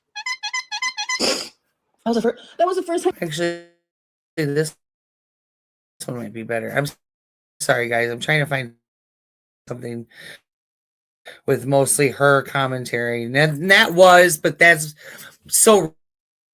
Hi everyone, welcome to the Law of Amberlynn Reid. So, who is Amberlynn Reid? Who's Amber? She is a YouTuber who vlogs her life. She launched her YouTube channel in 2013, originally framing it as a weight loss channel. Back then, the persona she had a very different voice to what she has now. My name's Amberlynn and I wanted to start a YouTube channel for weight loss. Are you fucking serious right now? Amber hoped that by filming her weight loss journey, it would help. It did not. My weigh-in today was 368.0. My highest weight is 572.4. As the years progressed, her channel became more about the drama. People would just wait for drama to happen because the stuff she showed us, the stuff in her life, stuff she filmed, was very, very dull. I'm gonna film a what's in my purse video. I colored this last night and I colored this the day before. Next, I am about to clean my bathroom sink. She started out as a weight loss channel, and then it became a vlogging channel, and then it became what it is now, a drama channel. People just wait for the drama, and Amber can't help herself but give us the drama. I hope you have fun sitting next to Trump in hell. Fuck off, literally. The cycle. As the channel grew, the audience began to notice a loop, a cycle, which has now been dubbed the Amberlynn cycle. It usually began with the announcement of a new weight loss plan. Today is day 1 of Weight Watchers. But I actually am starting Jenny Craig tomorrow. Early videos in each phase showed optimism, determination, and sometimes small bursts of progress. So that means from the day prior, I lost 0.6. So that means this week, I am down 11 pounds. But the motivation rarely lasted. Before long, she would slip from the plan, offering reasons or excuses, as to why she wasn't doing so well anymore. Counting calories is great and it works, but it's like you have to measure every little bit, and I don't know, it gets overwhelming, and that's just me being honest. The audience would let her know that they were disappointed. She would carry on eating more and more, usually fast food. Sometimes there'd be pockets of success. She'd do all right, but eventually she'd end up just quitting. I feel like I let a lot of people down by quitting. I'm done. I am done with what you say, with what you ask, with what you wonder. I'm done counting calories. I am done doing Weight Watchers. And then the cycle would start up again, with Amber realizing she had to lose weight before it was too late. I don't want to die young. You're gonna die. This is really, really sad, but like, I've never wanted to live this much in my whole life.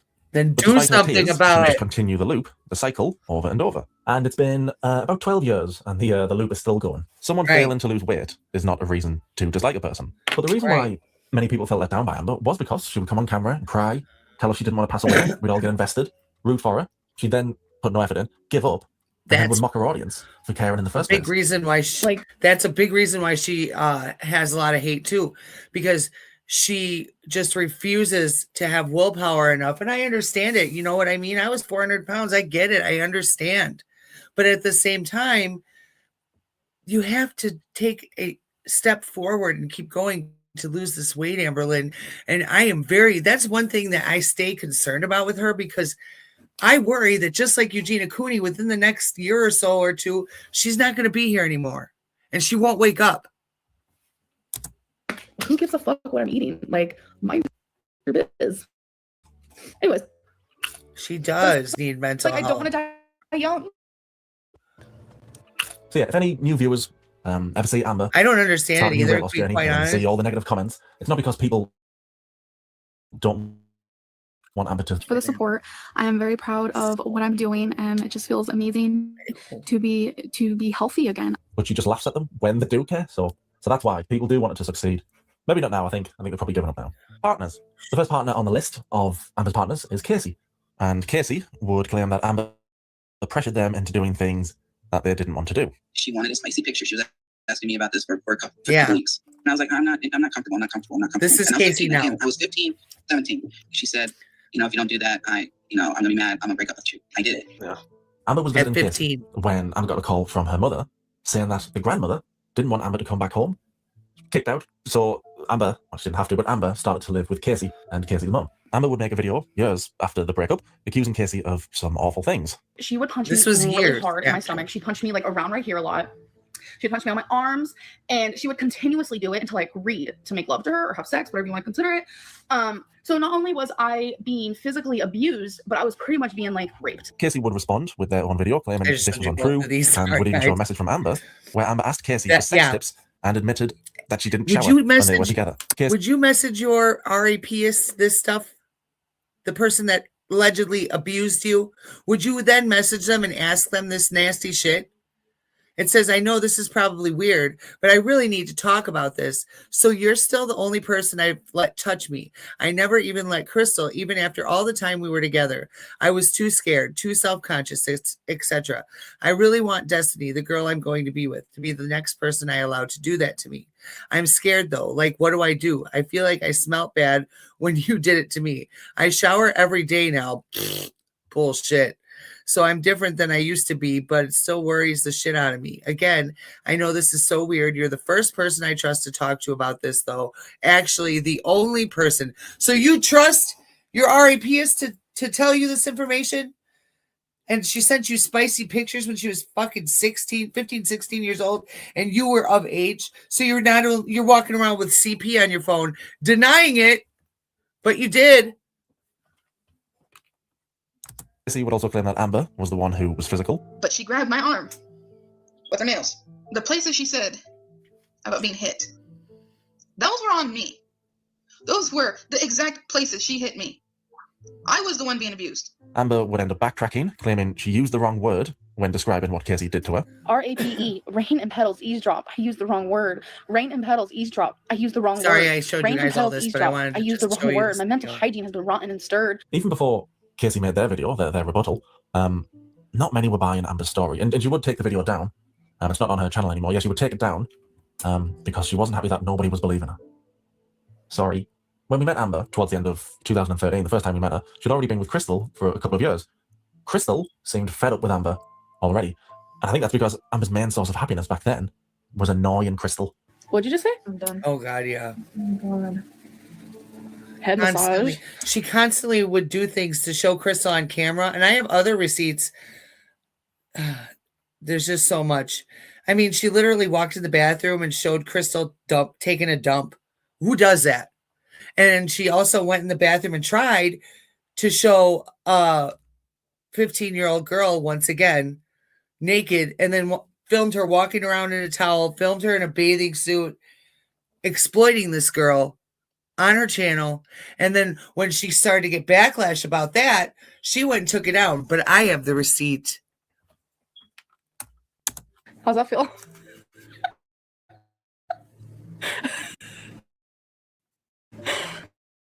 Are you done? Take your socks This is all the stuff she won't. and go. Many viewers at the time, if not all probably should have if they didn't, felt bad for Crystal because Crystal had told Amber time and time again that she didn't want to be part of a YouTube channel. She didn't want to be on camera. Don't film me. Right. So, of course, Amber honoured Crystal's wishes.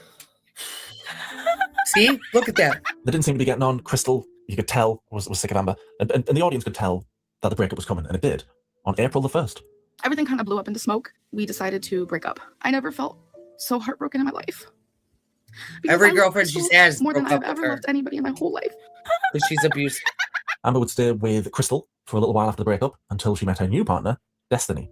Amber started speaking to Destiny online, and the pair agreed to move in together before they'd even met. Out of all of Amber's partners, the majority of the audience agree that this partner, Destiny, was the one that Amber cared about the most. But Amber just couldn't help herself but spoil the relationship. Because my anxiety was so bad, yes, I wanted her to contact me during her lunch. I did for 1 second. Oh, that's the Literally next 1 second. video Tell I me you love wanted me. to show you. And I will sit here and I'll admit it 100 times over. I was codependent. It is what it is. But I have grown so much since then. Amber annoyed Crystal yeah, in their right. relationship, and then she moved on and started to annoy Destiny in theirs. Okay, baby. You're pulling on me. You don't realize what you're doing when you're just tugging on me like I'm a freaking jungle gym. The relationship lasted around 2 years, and then Destiny couldn't take any more Amber. Can't blame her. On January 13th, ironically enough, it was actually Friday the 13th, Destiny broke up with me. I have screamed in my pillows. I have questioned if I am worth anything. If Amber cared for Destiny more than any of her other partners, then her next partner is definitely the one she cared least about. It's Beck. Yeah. Beck saw Amber online. They saw all the negative comments that she got, and Beck thought, there's no way this person can be that bad. Beck felt a bit sorry for Amber, so they messaged Amber, and the two would start a relationship. For 4 years, Amber denied abusing Beck. People think Yeah, she is. I abuse you already. She is Lord God, Poppy. I would never say with someone who was abusive toward me. That would never happen. Like, I emotionally abuse you. No. Amberlynn likes to love bomb. So she'll she thinks that by giving money or by doing things financial for somebody that she owns them basically. And that's exactly what she did to Beck. In fact, Beck got an inheritance from her mother after her mother passed away, who was her best friend. She was very distraught, going through a lot. Amberlynn kept Beck's inheritance and said, oh, this is for bills and rent that you owe me. While Amberlynn told Beck not to work and to stay home and take care of her. And Beck was wiping her ass for 2 years, doing everything for her, from her laundry to cooking for her to cleaning the house, while Amberlynn sat on her fat ass and did nothing. And Amberlynn treated Beck the worst out of everybody. She abused the hell out of this poor girl. She's got PTSD from it. She's now very ill with a heart condition and everything else. And Amberlynn has nothing to say but bad stuff about her. And it's disgusting. And another reason why I can't stand her. Beck had plans with that money that she got from her mom to do something in honor of her mother. And Amberlynn took that opportunity away from her just to be a bitch.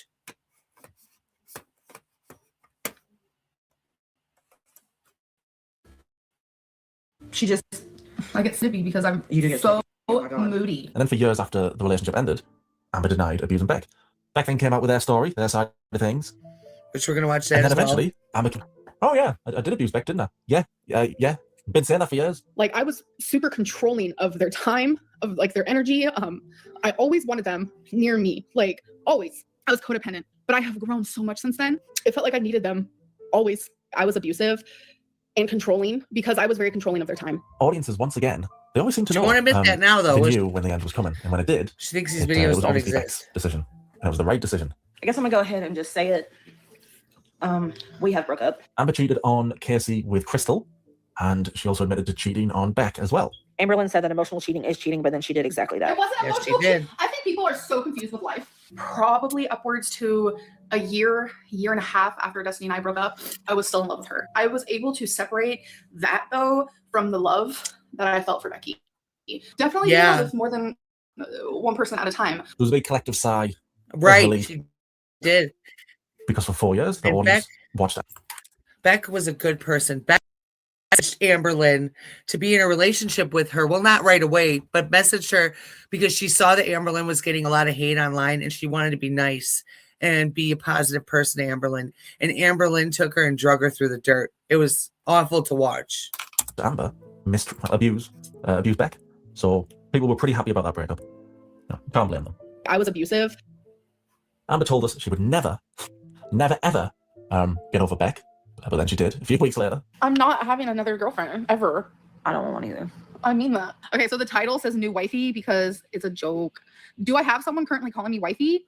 Yeah, I do. I'm gonna be honest, but it's not like that. I promise. Like it's no relationship is happening at all. I can promise you that. I'm no longer single. But weeks after the breakup, Amber had a new girlfriend, and for some bizarre reason, told us her name, despite claiming to want to keep her new partner's identity a secret. Wifey no longer exists. Wifey is a thing in the past. We That do was a still lie. talk. I am dating someone. I remember I told you guys that I was talking to someone. Now we have officially started dating, and they are local, so they're here a lot of the time. We knew it was a lie because Wifey 1 and new Wifey 2, had the exact same voice. We had heard both Wifey speak, and it was obvious to everybody, even Amber's fans, this is the same person. Eventually, after years and years of doing Q&As on Instagram, where people would just ask her, or tell her really, but would say, we know Wifey 1 and Wifey 2 are the same person, will you just come clean about it? After years and years of that, Amber did eventually come clean. Is wifey number 1 the same as wifey number 2? Wifey number 1, 2, 3, 4, 5, 6, 7, 8, 9, 10 are all the same person. Even though we didn't get to see Wifey in Amber's videos, apart from the odd hand shot, the audience knew. They always know. I don't know how. I can never tell. The audience knew that the end was coming. I can't stop crying. I feel like I'm mourning like a death. Like knowing that one day, like, I'm just gonna wake up and she's not there. After the breakup, Amber wasn't meant to contact Wifey anymore. So of course she did. I broke no contact, by the way. I ended up texting her and I still haven't gotten a response. But after Wifey, there would be another relationship. Sort of. It's a funny one. It's not a funny one for the person's wife. Valentine. After Wifey broke up with Amber, she told us a few times actually. She told us how much she was loving being single. I love living by myself. Like, I love my alone time. And to be honest, I think I need a lot of alone time. I love being alone. But what we didn't know at the time was that Amber was seeing a married woman. Eventually, she couldn't contain it anymore and announced her new relationship. But on Valentine's Day, Valentine asked me to be her girlfriend, and I did say yes, obviously. Many believed at the time, and I remember questioning it, thinking, is Valentine real? Has Amber made Valentine up? But no, Valentine was very real. Valentine's name is Erica, and Erica had a wife. When Erica's wife found out about Amber's She was pissed. situationship, whatever she called it, she wasn't best pleased. Again, fair enough. Hello? So who reached out to who? Huh? Well, the last time I messaged her was just letting her know that, like, you called Someone's and then whispering. pretty much just, like, Weird. the final goodbye. Kind of thing. Erica messaged Amber, and well, according to Brittany and Erica, they messaged trolling Amber. It was meant to be a joke, but then Erica got feelings. But even though they never met, it was never a real relationship. It didn't stop Amber being jealous, being a lovely, jealous self. You guys are asking about the Life 360. Yes, that did happen. She told me that she has Life 360, and I was like, what is Married that? woman. Because I had never heard of it. And she was like, Brittany wants to track wherever I go because she thinks I'm cheating on her. And I was like, oh, that's quite funny. Awkward. And I was like, oh, well, can we do Life 360? Like, I thought it would be fun. I was like, we can have each other's location. I was codependent, but I have grown so much since then. It felt like I needed them always. We can have each other's location. Amber was deeply embarrassed that her audience found out she was seeing a married woman. Amber, for years, had told us how moral she was, how good of a person she was, and this seemed to directly go against all of that. Hi, whatever. Okay, I have narcissism, whatever. I think I'm a good person. Because the people in my life love me, care about me, and they know that I'm a good person and I'm fun to be around. I know I have a big heart. I'm very empathetic. I'm a good person. I was abusive. Amber's next relationship, she would actually meet the person, but that would end in disaster and a possible death. Definitely ended in a death. Amber started seeing a woman named Emily, and it didn't take the internet long to find out stuff about Emily. Which rumors are not true. Tommy is not a fear at all. Amber told everybody. Proven all the feeder. screenshots, all- Her girlfriend at this time is a proven death feeder. the proof they saw was wrong, and that we all got the wrong story. She wasn't a feeder. It is 100% not true. I am not a feedie. I am not Yeah. in a feeder relationship. That is not Definitely, what's Lord happening here. Poppy. About everything for you, about you being a feeder, because I wanted people to like you. Yeah, this is the relationship where Amber lost her cat. It happened 2 nights ago, and I put full blame on myself. Yeah, I say This lost. is the story where she decided to go to bed instead of looking for her cat. And there's so many stories that she's told, you never know which one is the truth. But we'll get to that in the pet section, so that'll be a laugh. Yeah, we were told they were broken up. They weren't. They were together for months and months after the breakup. And I lied about us not being in a relationship to protect you. Then Emily did an interview with a very handsome YouTuber. Yeah. It was me. There were a few little red flags early on, like how Amber would get upset if I didn't FaceTime her for hours every single day, or if I was busy at work and didn't have time to message her. I was codependent, but I have grown so much since then. It felt like I needed them always. We can have each other's location. She really didn't like that I had a life outside of her. I mean, I work 12-hour shifts. I have a family, friends, pets, a house to take care of. I have responsibilities. But anything that wasn't about her felt like an inconvenience to her, and she made that very clear. Well, by day 2, Jesus. But I have grown so much since then. When Amber's single, her content is very dull. It's much more exciting when there's a partner, when there's another character. But I think at this point now, people will take the boring videos because of how Amber treats her partners. Casey said Amber got very physical with them. Casey said Amber once admitted to hitting Crystal. She had Crystal. Yeah, she admitted to me that she hit her once. A friend of Amber's came out, Alexis, saying that Amber also got physical with Wifey, and then Emily stuff as well. Escalating to her slamming doors and punching walls. Anytime I tried to leave the room, she would block doorways. That was the first time she got physical with me. And she ends up throwing the can in my car. Made me mad. You're saying if I could hit someone, I would? Okay. I can throw this at someone's head. Did Amber throw a glass at your mom? Yes, she did. Like, the fuck? I could take this and throw it. I'm just not a physically abusive person. So I think we would all take boring videos over Amber mistreating, abusing more people. Health problems. It's going to be a long section. Everybody strap in. But he said I have a horrible bladder infection. I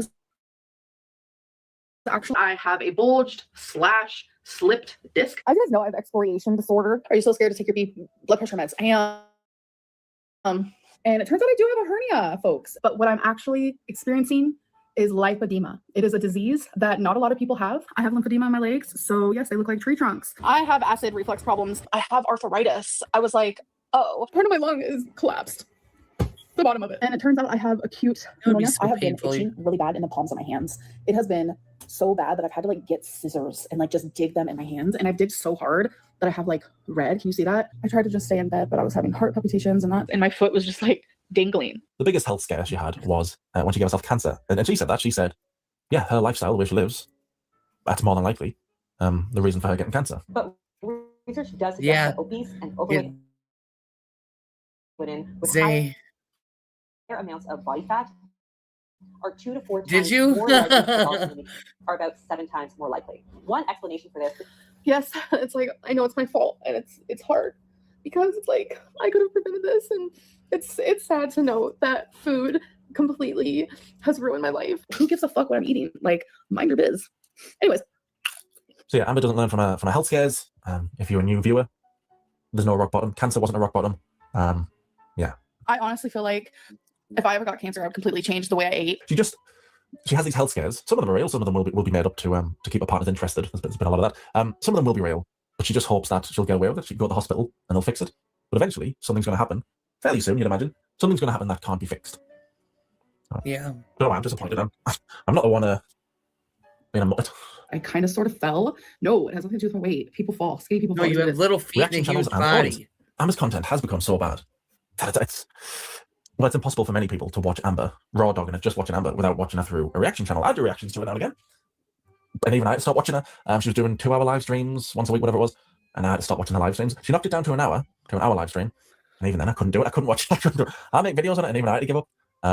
So yeah, the rest of the audience, most people can't just watch her. You have to watch her through a reaction channel. There's plenty of reaction channels. You've got Old Audience Geordie. He's very, very quick-witted and silly. What do you mean tomato emoji? Piss off. Get your shit. Piss off. Piss off. No.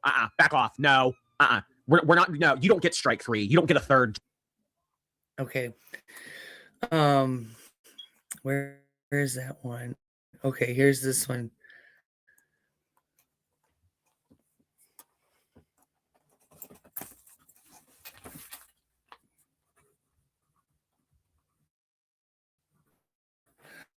This one's about her ex, Destiny.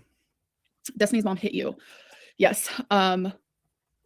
Yes. Because you were It was- disrespecting her in it's her not own even just, like, home. she hit me, like she attacked me. And, you know, this is something that like I obviously never told YouTube because I feel like there are certain things that you keep off of the internet. And there's a lot of personal things that Destiny has shared. And I don't think that's okay because I haven't shared anything personal that I've shared about Destiny, especially while in a relationship with her. I got permission.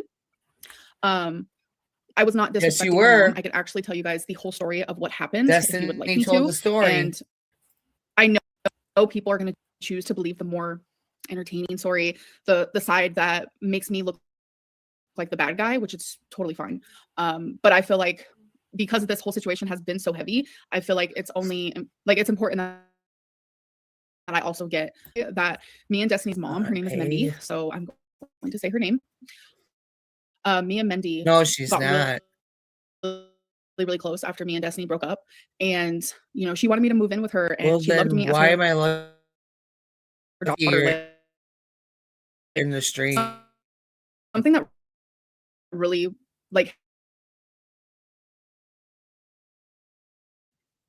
hit home for me is like this. They found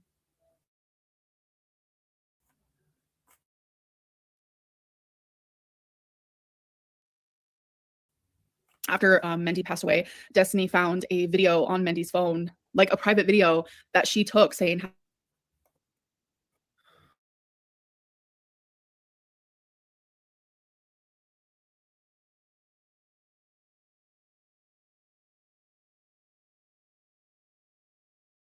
So rude and so like nasty to her parents when you lived in their home, also for free. isn't about me because that's not my thing. So Destiny's mom would drink a lot of alcohol, a lot. And something that everyone around Destiny's mom would notice is that when she would do that, she would act. See, I don't. She would just act. See, I can't even. I don't have a word for it, but for the lack of a better word or term, she would take out a lot of her anger on me, and that's something that Destiny noticed. People around her noticed, and I accepted it for a long time.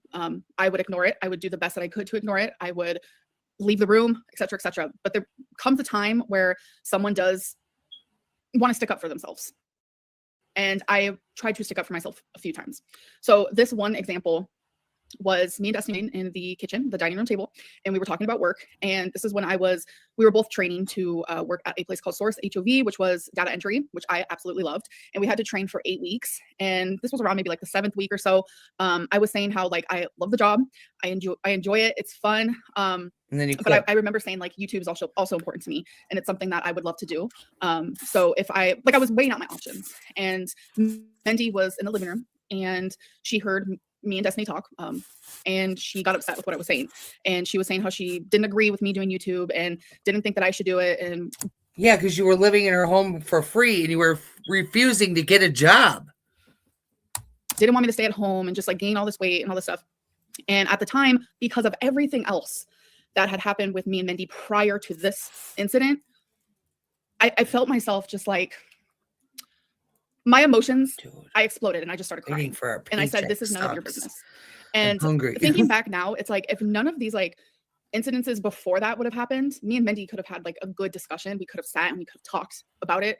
But I remember because of everything else, it was like the straw that broke the camel's back. Or it was like, you know, it was like that one last drop in a cup that just made it overfill, and you know, et cetera, et cetera. So I said, you know, this is kind of like up to me, because during that time, me and Destiny were actually looking for a place to live, because I did not want to stay living there, because every night I would come home from work and her mom would be drunk and she would just be irate at everything and anything, and she would take it out on me.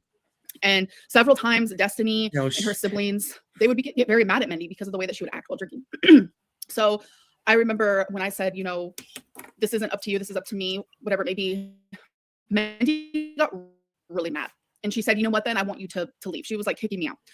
I remember she went all the way upstairs. She started grabbing my perfume, and I think she threw like it was really mean. And I started screaming because it's like I felt so much trauma. This was very much I do feel for Amber and her situation with being in foster care and watching her parents with their addiction and everything like that. But she has yet to get over that. She needs to go to therapy for that, to be quite honest, because she still always brings that up. And you can tell it's still really hindering her. And if she would actually go to therapy, she could heal that issue. You know what I'm saying? Because I understand that. I understand her pain from that. So I would never, ever shame her for that. And, you know, it's proven that she went through that and everything. So that in that way, I do feel for her. But she has to get some therapy so she can get over that. Much. And it was all because I was just sitting there with Destiny, like expressing that, like, you know, I get to outweigh, like, do I want to do YouTube or do I want to do the job or do I want to do both? It was such a simple conversation that I was having with my partner. And there was already so much animosity. You should be agreeing to do in that both. home, and I was trying so hard to move, and I wanted to move. And long story short, I said something that I can't remember. If Destiny can remember, I would love for her to share that. But I think I blacked out. It felt like I did, because the next thing I knew, Mendy was running down the stairs, and then she started like literally punching me, slapping me. And I remember falling to the ground, and she got a K cup, which was metal and it was pretty big. And she was hitting me over the head with it. Oh, come on. I did not touch her. I did not hit her. I did not disrespect her in the way that, like, I feel like a lot of people probably thought. It was so many times I would come home and just felt, I was terrified to come home. So it was that day when because she was emotionally and mentally abusing me. So it was that day where it became physical, where I said, Destiny, we need to move. I don't think I've ever found a place to move that quick in my life. So that is when we moved into the townhome. And I didn't care where we moved. We got very lucky with where we moved, because I honestly, at that time, that was like the best place I've ever lived. It was like by myself. I was like so proud of myself. So that is why we moved so quickly, is because I was being emotionally, mentally, and physically abused. And I said, I cannot do this anymore, because that was my girlfriend's mom. I did not want to disrespect her. And through it all and through everything, me and Mendy were able to mend, for the lack of a better word. We were able to mend our relationship. I was able to heal. She was able to, you know, say sorry. And she was very apologetic for everything that she did, everything that she said. And I wholeheartedly accepted that that was a part of her in the past. And we got really close. Her and I had cancer at the exact same time. And that also bonded us. And when I realized I could lose her, like, I think that also made me really, really close to her. Things happened in the past that, like, I wanted to stay there and I didn't want anyone to know. People always think that, like, I was using my channel as a way to, like, air everyone's dirt and tell everyone's personal information and just to monetize for a little it. while Like that. Anything that I ever shared about Destiny was because she gave me permission, and Destiny coming on here acting like, I've never seen any of these videos. Like, it's so crazy. Like, why would she say some of these things? Like, it's just straight up lies. And it's just like, I am here to admit anything that I did. Like, Destiny saying that I didn't shower while living with her mom is absolutely 100% her telling the truth. I did not shower while living with her mother because I could not fit in the shower. And it's like, for Destiny to come on here and to say that this is her healing while laughing at something as me not being able to fit in the shower, that's not healing. Being gross, that's being rude. And she knows what that's going to do. That was a part of my life that is like, everyone is going to use that as like, oh my God, that's the grossest thing in the world. Yeah, it was fucking rough. Every single day I had to shower outside of the shower, if that makes sense. Some people call that a whore bath. Some people call that a hoe bath. Some people, whatever. Everyone has a different way of saying it. But that is something that I experienced. And it was because I physically could not. Like, I think I might have shown the bathtub in a vlog, because I did vlog in the bathroom. So you guys can go back and look at those, whatever it may be. But I made sure to stay as clean as possible during that time. And it was fucking hard. It was fucking rough. I only moved to Kentucky for Destiny. And we had like no money. We had like no money. I made a little bit from YouTube. I started making the most. Did you money, help her like, mom around the out? time we Did you moved give to her mom any money for all the expenses that she had to pay for you? Did you make a payment plan with Crystal's parents to pay them back for all that you used them for? No.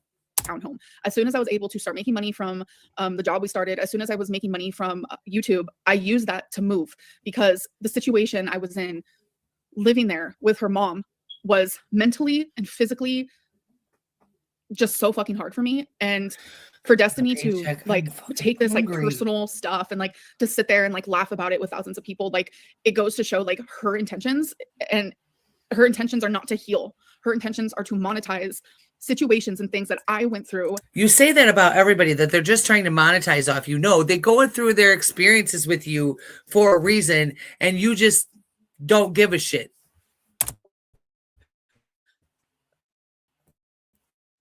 7, 8 years ago. A lot of people keep talking about it's like, well, you monetized your relationship. Every single penny. Money. Yeah. We don't share a bank account. But what's it where it's like, this isn't our channel, this is my channel and it's my money. And I've never had my own money. This is literally the first time. And it's so freeing that I like have my money and I have a partner who pays their way. And that's not shade towards anyone. That's just me trying to explain that, like, this whole thing about like, well, you made all this money. So did they. So did they. I am able to admit when she's telling the truth, and I'm able to admit when she's lying. And when she sits there and says, like, I never asked Amberlynn for money, that is a lie. I have all of the phones that I've ever had. Like, this is the phone that I have now. Any other phone that I've ever had, I literally have them in my closet. I could literally plug them in. I could literally charge the damn thing, and I can go look at text messages because Destiny is a liar. She asked me for money so many times, and every single time that I said no, you're in a relationship, Amberlynn. She would freak out. She didn't make as much money as you did. You realize that you, at one point on YouTube, were bringing in $20,000 a month, and you didn't save any of it. You didn't make sure that you had anything good. You didn't try to buy a home.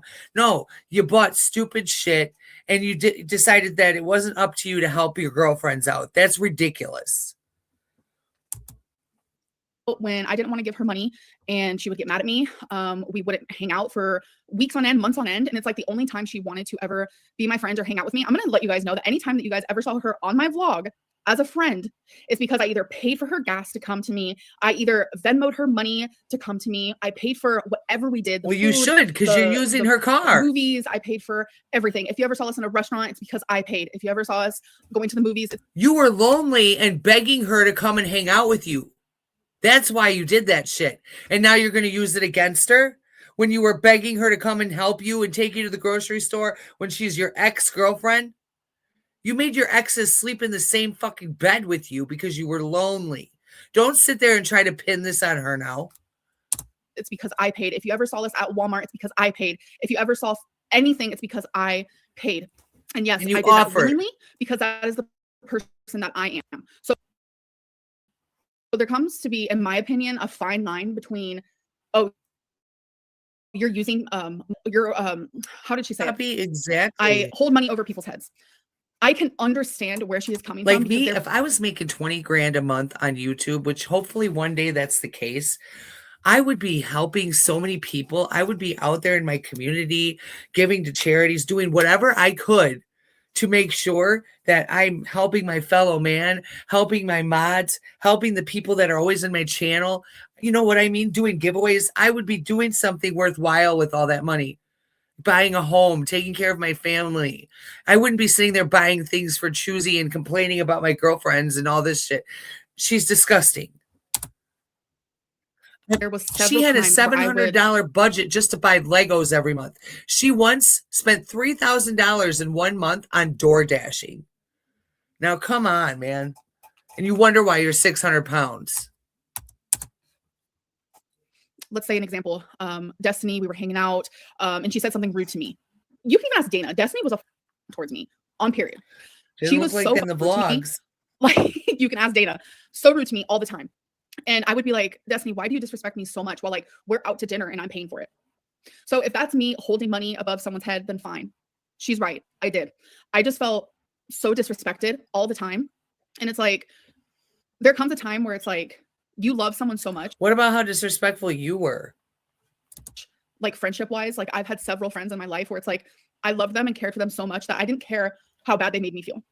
You accept the love you think you deserve, whether that be in relationships, whether that be in friendships, it doesn't matter. You accept what you think you deserve. Sorry, I'm bouncy. I'm so ready to like let you guys see it all.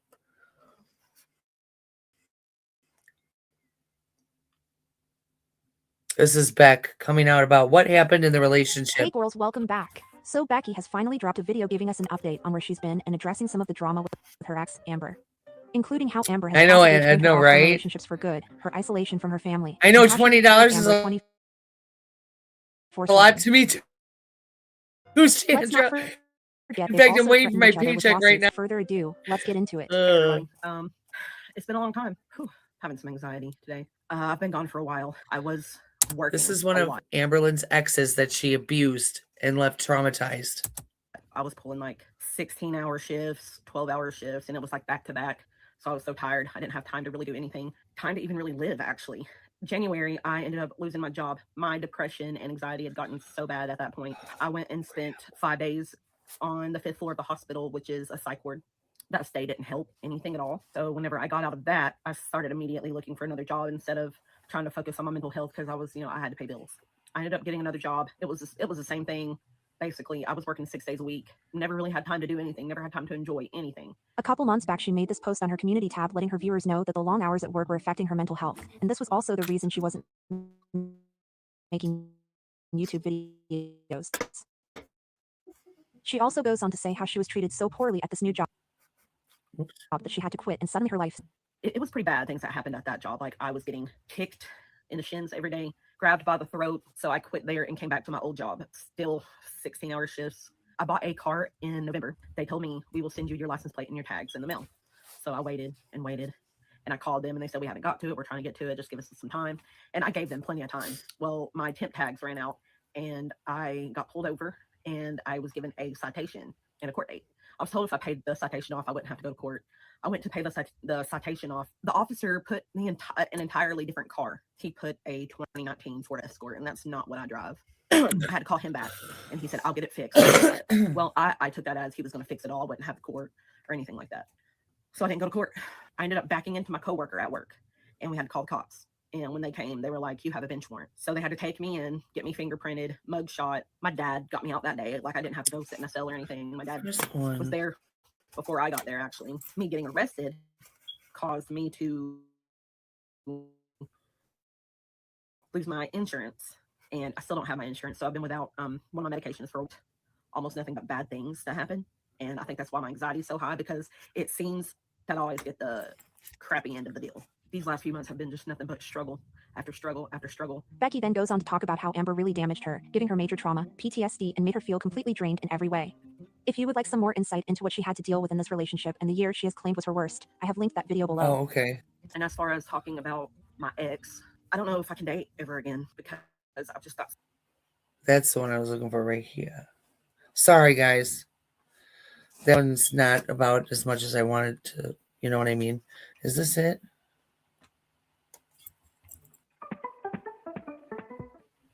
This is my 29th birthday. I don't remember anything about it. I don't remember any of it. This is whenever I was on a depression medicine, a mood stabilizer, anxiety medicine. I was I was misdiagnosed with bipolar type 2 and was taking an array of medicine trying to figure out what's going on with me.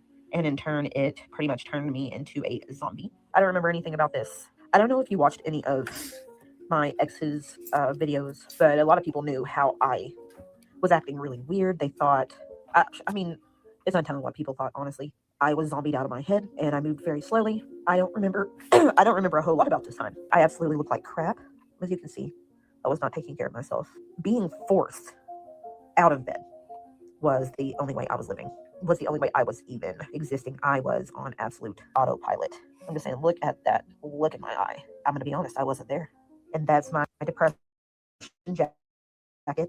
I wore it constantly. I loved it. Then after I started getting better and got off of all that medicine and got on Zoloft, when I decided to throw the jacket away. There's a video of my family singing happy birthday to me, and my mom's there. It's my last birthday with her this year. Don't remember that either. This was literally the worst time in my life. I'm really glad that I went anyway, because I've suffered from depression for a really long time. I needed... Come on, where's the video I'm looking for? And this was just part of getting help. Got real messed up on a whole bunch of medicine, became hollow and empty and didn't exist.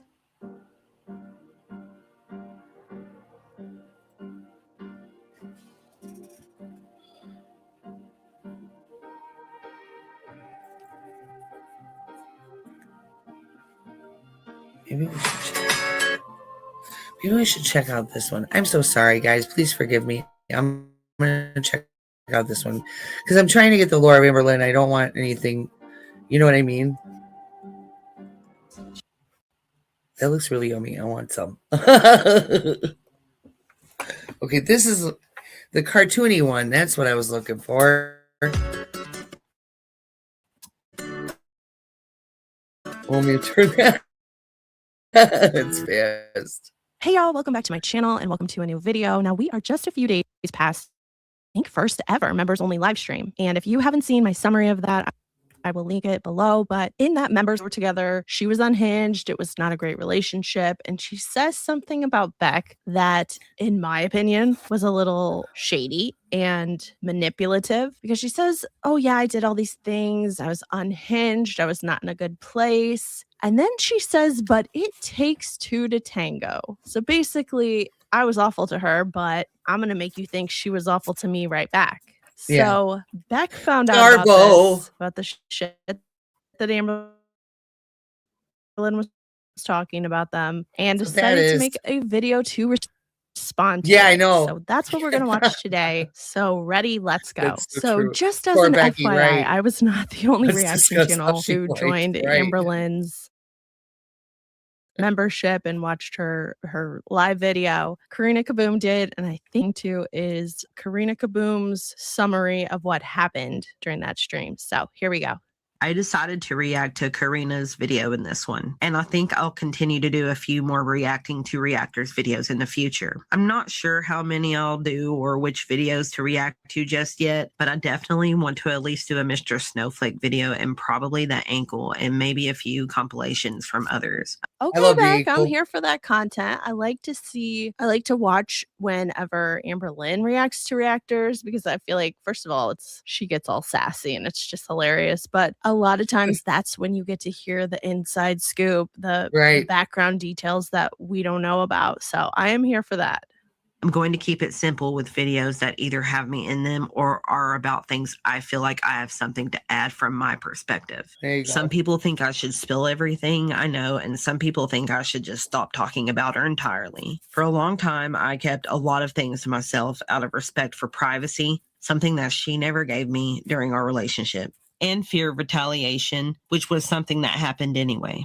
She was angry with me for leaving her even though she didn't really love me. She continued over all these years to throw insults at me and lie about me despite me being fairly quiet, other than a few Q&As and corrections. But you all shown me that it really is my story to tell however I want to tell it. I don't want to do an entire tell-all about all the dirty details. It does feel mean, and it isn't who I am. But there's still other things I can say and talk about that are still true and valid experiences for me, whether she wants me to talk about them or not. So first of all, Beck, I'm sure you already know this, but yeah, people are going to have opinions on what you should say on your channel. Yeah. Some will agree, some will disagree. Right. A lot of people You just will gotta agree to fall disagree, right you somewhere know? in the middle, but it's your channel. Do what you want. I totally understand the watch fact that they wanted to detractor stay out of channels, all the as they call drama. it. I'm sure they went through enough when they were dating Amberlynn. So it's not surprising that once they left her and left the relationship, they would Beck goes by they, them. probably need a break from it. And if now they feel ready to share some stories and tell their side of what happened, I think it's totally fair of them to do that.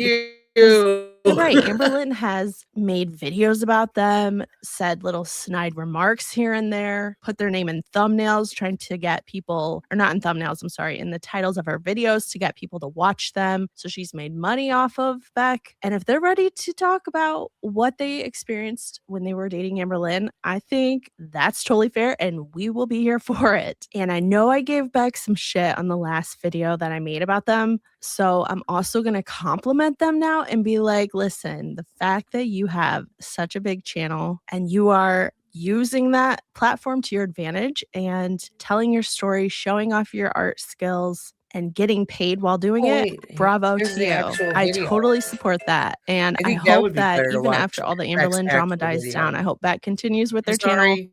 And forgive a bitch, okay? I have ADD. Here we go. I'd rather watch this. You know what I'm saying?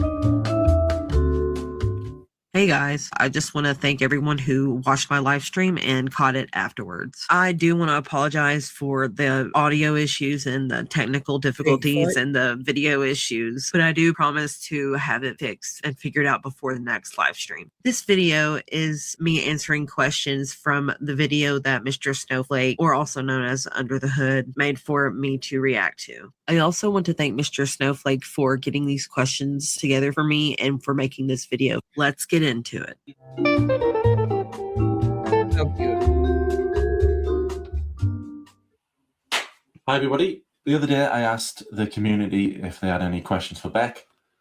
I had loads of questions for Beck. Beck, thanks for agreeing to help with Victims of an Empath. Dead nicely, thank you very much. I'll read out some Victims some of an questions now from Empath is a everybody. great watch. Loads. You really I haven't want to get to included the all of them, lore of Amberlynn because there is that many. by Mr. Okay, Snowflake. right. Here we go. Questions for Beck.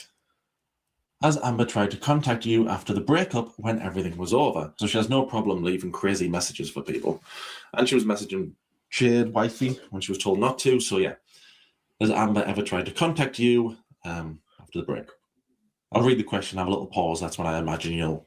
Yeah, she got a hold of me at one point to ask about a personal thing in my life happening. It was an anniversary of the death of my nephew. And I think she asked how I was doing, and I didn't answer to that. And then a little while after that, she asked if Kate Winslet had come out with anything new. And I didn't answer that either. And I want to say that was around maybe the summer of 2022.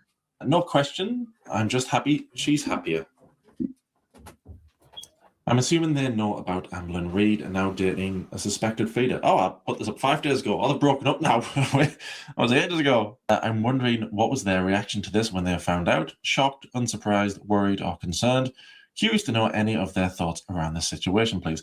I always thought she was much happier being with a feeder. Anyway, what do you think about that? Am I shocked that Amber would want to date a feeder? No, I'm not. And her being with someone who is okay with the weight she's at, or really okay with her gaining more weight, would be the easiest type of relationship for her to be in. I don't really have anything to say about Emily. I don't know her, but I will say that I don't see how you can care for a person while participating in feederism with no concern for their health. Hi, Beck. I hope you're doing well. It's so good to see you look so well and happy. You look incredible after that 600-pound LB lost. Well done, well done. What was your reaction to Amberlynn about wifey Jade being 2 different people? Mental. How did you feel after she chewed you out, making some stupid joke like you always do? I think back on that live stream where she read that text to you out loud and then went whoopsies so often. It's so disgusting and vitriolic. Take care of yourself, Bex. I'm sure you know what it is. I'm not sure how much you keep up to date with now, so some of these I might have to explain. I'm not sure.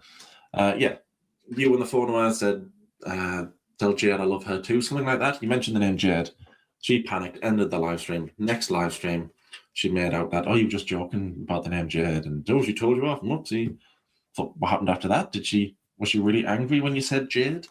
I didn't know how anybody would not see through that because it was so obvious that it was the same person.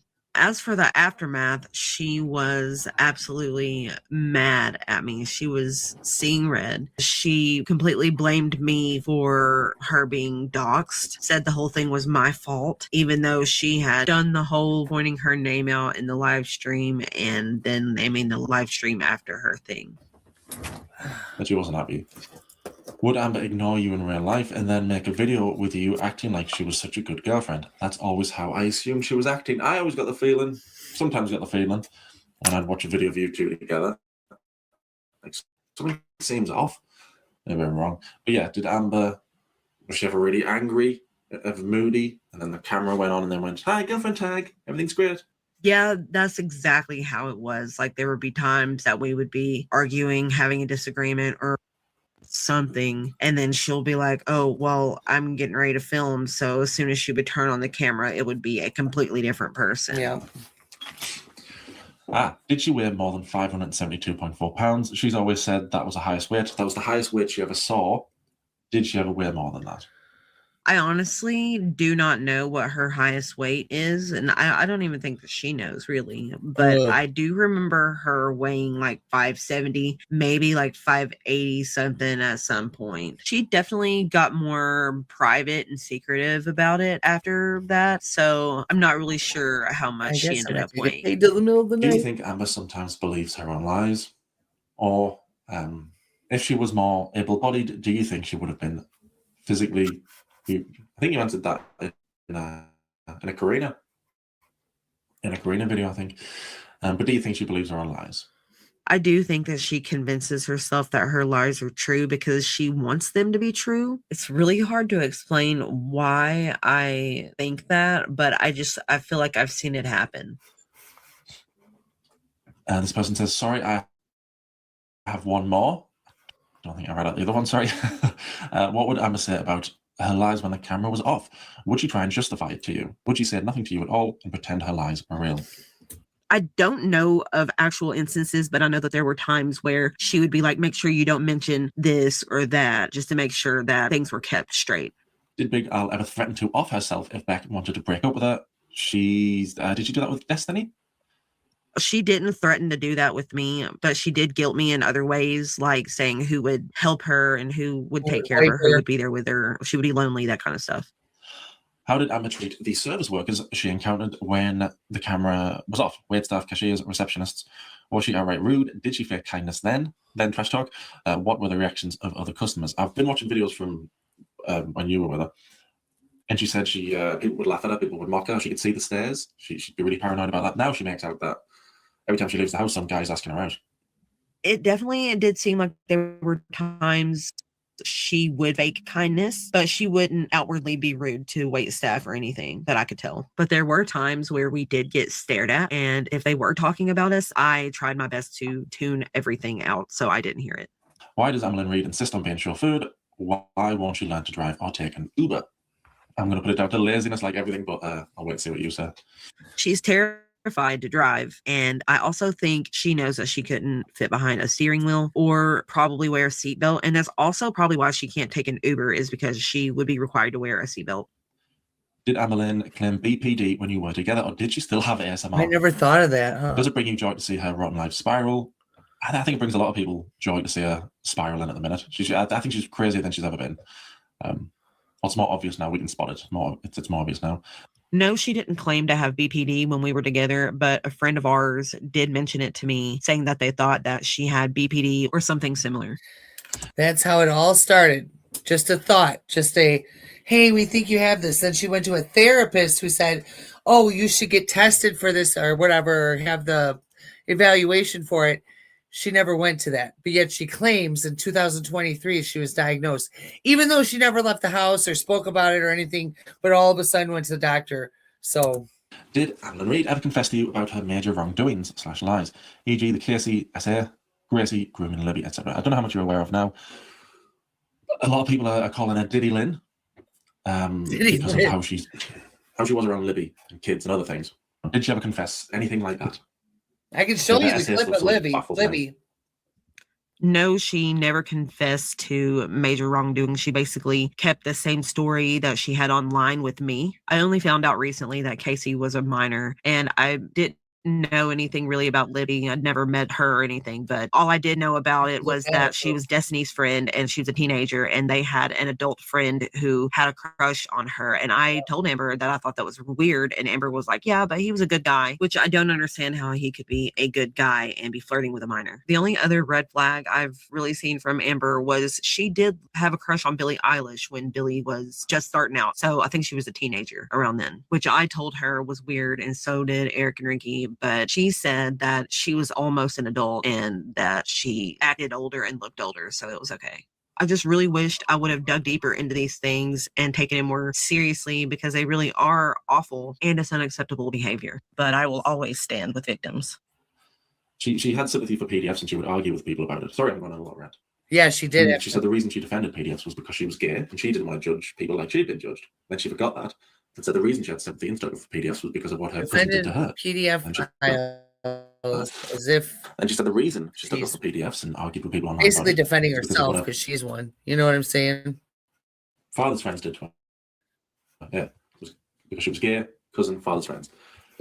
Anything on that? Because I think that's the worst stuff.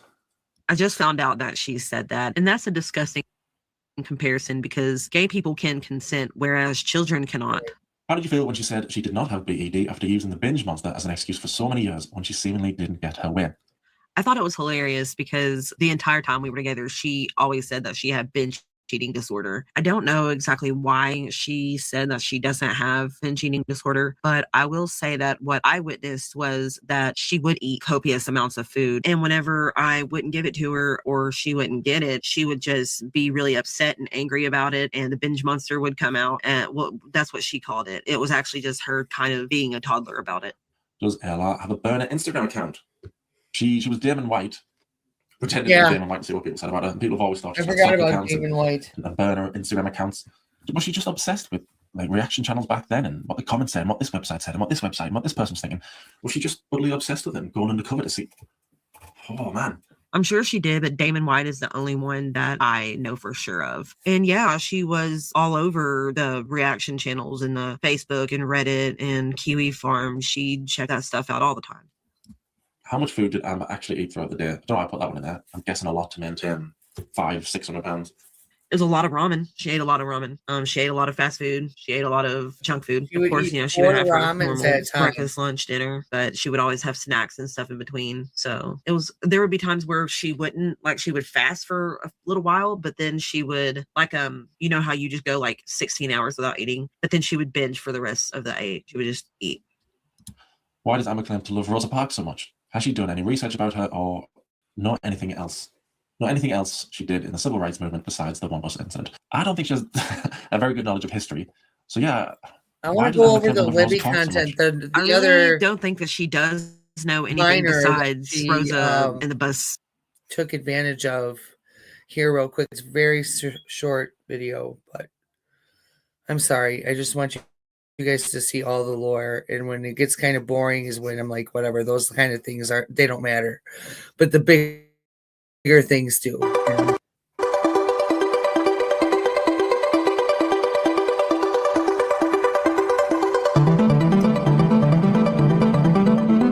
Having a late night Valentine's dinner at Denny's. I'm sure she'll get breakfast, but I'm not. My ear hurts. I don't know, like my earrings. I'm good, thanks. PC hostess to be seated. And here we observe What? Amberlynn is a natural habitat. What? Denny's. Is that a fat joke? No. We're just here a lot. Bae doesn't make fat jokes. Nope. How's your day been? Good, how's yours? Pretty good. Is that good? Chips and queso. Look at no more chips, but a whole lot of queso.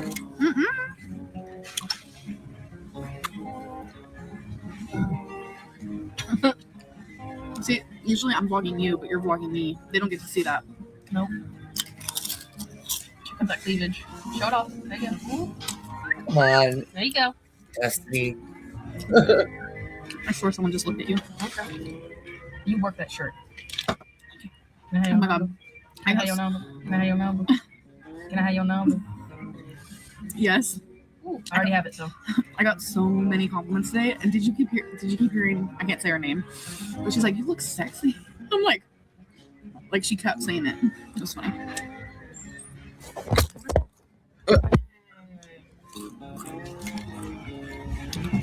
I was like, it's Yeah, where's the Libby lore? Dang it. Eat any more of these? Nope. The rest of them. All 2 of them. The 200 babies.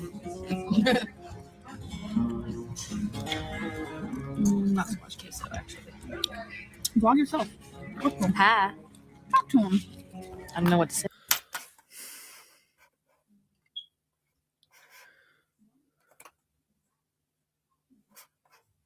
This one? Yeah, I think so. This is where I found the shower scene.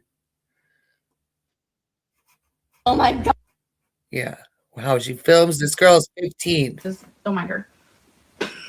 Say hi to you two. Hi, you two. Come on. At the time, Amber was like 25. I want to see you. comments. Okay, by one particular person saying that Libby hanging out with us is like 2 straight guys hanging out with a 15-year-old. I'm like, what? Libby and Destiny have known each other for years and years and years and years. It's like a family friend. And like, I met Libby when I first moved here. Somehow, like, every time we kind of like see each other, we would click really, really well because her mature level is pretty high. Isn't that weird? And I had no idea she was 15. Like, every time I saw her, I literally thought she was around my age. I never like knew her age or anything.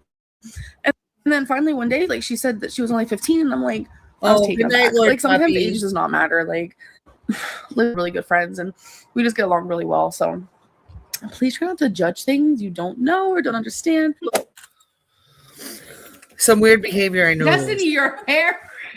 Okay, say good morning, YouTube. Good morning, YouTube. Yay! Why do you put butter on there first? Because we don't have Pam. Oh.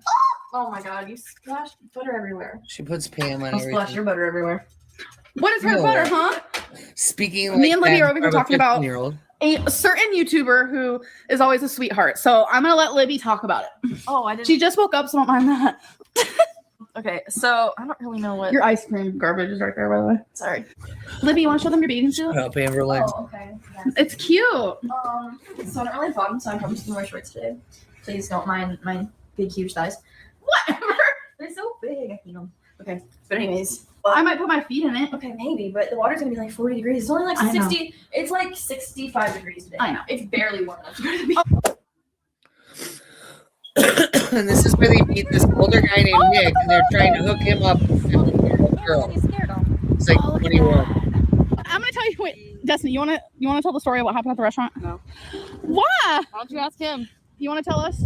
And some random dude walks up to us and he's like, "Hey, can I sit with you guys?" So he like sat with us and we've been talking to him for how long has it been? Like 4 hours. Ain't got no crystal ball. Well, I had $1 billion in my hand. I spent it all if I could find that high note. Try to show you this song is meant to be. No more recipes. Waking up too early. Maybe we can see. Making banana pancakes and I disagree. Don't, Destiny, Stop. It's Just not Watch now. He's gonna play that like fast slap the game on her hands. If you look at her hands, they turn bright red from this motherfucker. I was just happy, like I was just like doing it, and it was like I was like just a little bit coming out, like that's what I was doing, and then she was like, it was like little. Say how your day is going. Okay. Yeah, has actually. Okay. My day has been pretty good. I was checking because I feel like I touched the screen, so I don't know. My day has been pretty good. I like the beach. That was a good time. Yeah, that's cool. Yeah, that was pretty cool. I really felt. This sand and Destiny shoes. It felt really spring breaky to me, like as a first day of spring break, like a first official. Oh yes. You forgot that hair clip. Yes. So good. It's going good. Like we made a new friend. Yes. Nicholas. With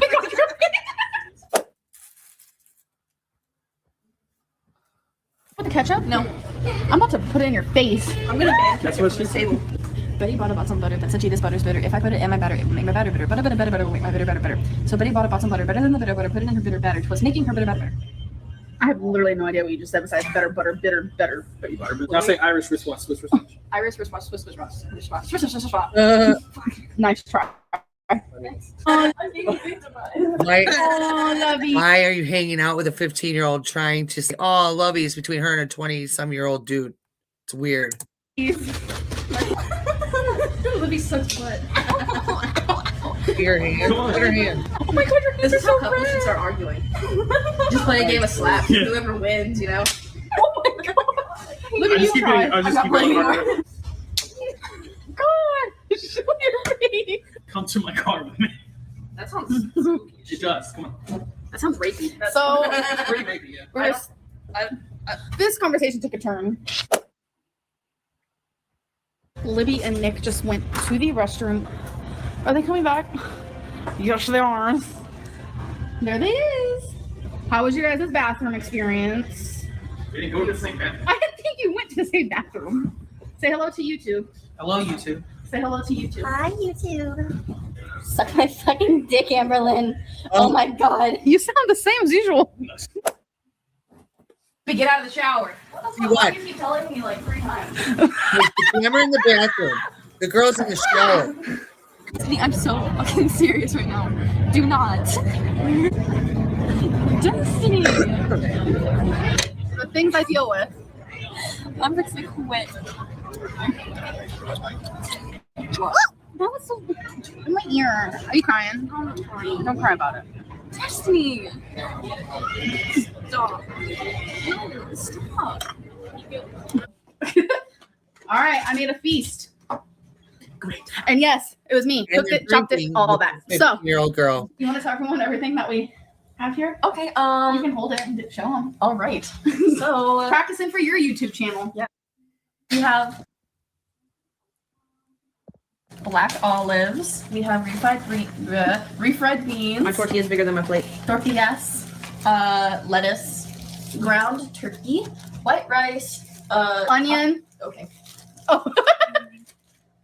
Onion, taco blend cheese, and corn and chips. Did you do the tortillas and salsa and tapatio? Tapatio. Yay! Yay!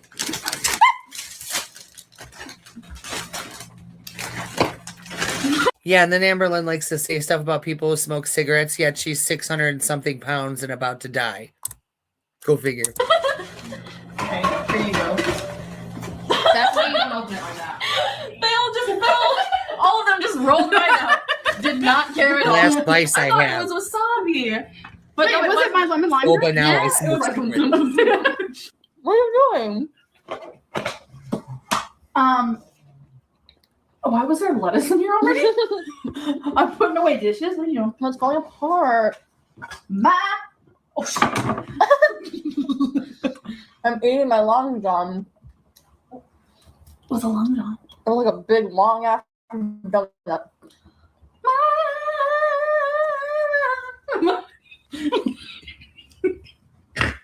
I'm trying to put away food, and yeah, so that was a lovely dinner. What did you think? It was delicious. She said it was delicious. So we both went and got manicures. Stupid. It's like a She's got the mentality of a It's 15-year-old. like that, and they're like in front of like the wheel of an expensive Italian split. Ridiculous. Because my fingers are too big for olives. Yeah, I know. When I was a little girl, they didn't split. Exactly. And, totally. I missed you so much. I hope you had a Merry Christmas. So we're by at the way. Walmart. Looking like hood rats. Destiny, shut the fuck up. Libra's here. Anything to say? Butthole. That's my thing. Look what she's doing. Now that's a hidden talent. Yes, yes. Here, let me take over. Oh, all right. No, drop my phone in the puddle. Oh, drop your phone. Here, you can talk to them. What do I do? Say. I don't know what to do. Wait, don't let them touch the ground. Don't let them touch the ground. They'll get wet. It's cold out here. Code out here. All right. This is all she ever does. Oh, Damn. ow. That's karma. What even is this? It's Captain America and his shield. Oh, I've never seen it. 85. I physically can't. Okay, it's all over. I wanted to.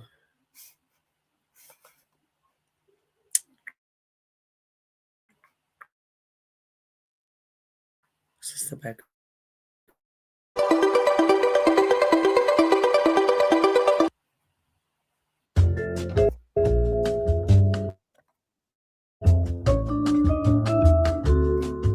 Hey guys.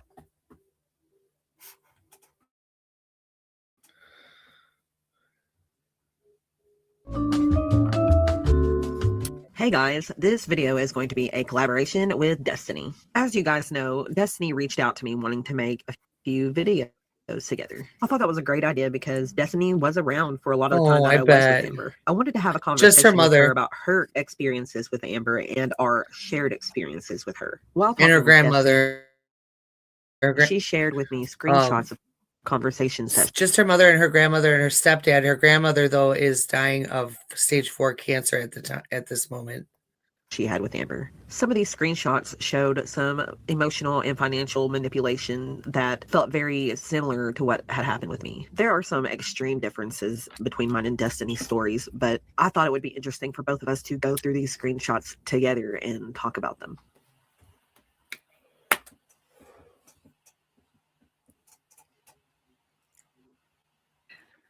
Destiny, please answer your phone. I need you. You are freaking me out. Your texts aren't coming in. Sorry. We had plans today. We still do. I just got up, okay? I miss you. Well, I remember when that happened, it was the first time I hung out with Dana. And like, I didn't plan on spending the night, but it just kind of happened. Like nothing like that happened. It just, Right. And I guess I had told her that we would go and do stuff the next day. Like, I guess we had planned that, but like, I didn't think she was going to make a big deal about it. Honestly, I was just like, clearly, like we were already broken up. We had been broken up for like 2 weeks. Right. And it's like, at that point, why would she even be like, that's just kind of weird to be doing after a breakup anyway. Usually when people break up, they don't see each other anymore. I know, but we still lived together. And then that was another thing when we were still living together. Like we had a guest room and she wouldn't let me sleep in the guest room. I still had to sleep in the bed with her. Yeah. And I Right. know that- Yeah. She I did know the same that- thing to me. Yeah. And I mean, it was rough. And then, like I said, I was hanging out with Dana. I went over there. I didn't even go over there till like 7 o'clock that night. Like I spent all day that Saturday with her. Wait, you spent all that day Saturday with Amberlynn? Yeah. Like I didn't go see Dana until like, it was after 7 o'clock. So she expected you to come back the next day and have all these plans with her. No, she expected me to come back still that night. I wasn't supposed to spend the night. Like I said, it just kind of happened. Right. But I mean, who cares? You're not her partner anymore. Exactly. Right. And like at that point in time, we were going like every Sunday because at that job we worked at, most of the time we were only off on Sundays. So Sundays were for like, she always wanted to go to Lexington and spend money and do all these things. And I just, like I said, we did it every Sunday. So like, why did one time that you missed it matter that much? Right. Right. And she always wanted to go to the movies not till like 10 o'clock at night. Like, why so late? Exactly. Why? But get there like an hour early. She didn't want anybody to see her. And get situated and all that stuff. I think it's in like these messages in the next couple of them. You'll see she says something about getting there early to get a seat and get snacks and all that. Okay. That's all right. I have seen most of these, but I still feel like there's probably some things I haven't seen yet. Okay. Yeah. I mean, when I sent you these ones, it was like 152 screenshots. Yeah, no, it was a lot. I miss you too. Do you really? Yes. I'll be home when I get home. Be thinking what we are doing today. Sorry, be thinking about what we're doing today. It is Sunday. Things close sooner. Come home soon. Okay. Are we eating somewhere? What did you want to text me? I don't know like what she means by what did you want to text me? Because like I don't know really why we were on here messaging. I know that we had both just got new phones. We had both switched from an iPhone to an Android, and then she hated it, but they wouldn't let her give the phone back. So then she just started using her iPhone again. But I had an Android, and I think she used Messenger because she couldn't see my red receipts. Oh yeah, that's whenever she started carrying around 2 phones. Yes. Yeah. She would still like she had service to the Android for a while and still vlogged and stuff with the iPhone because she refused to vlog with anything else. Yeah, no. And then she got really over that phone, and that comes into messages. I think it's a good bit away from these ones, but you see me and her arguing about this whole phone thing. Right. Nothing. Just said I would. Do you want to do those things today? I'm almost ready. Okay. You on your way? I'm too excited to get out of the house. Not yet. Soon though. Are you excited to hang out with me? Yes. I'm sorry for all the calls and texts. I just feel like my heart is being ripped out of my chest slowly. In a way, I feel like I'm handling it better than I could be.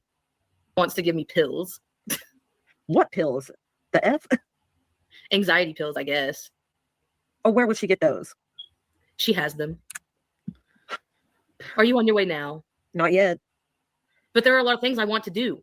I don't want to be rushed, and it looks like I'm going to have to be. And I want to go and buy the movie theater ticket way early and get the seat I want. We were supposed to do my hair today before we did anything. Okay. Yeah.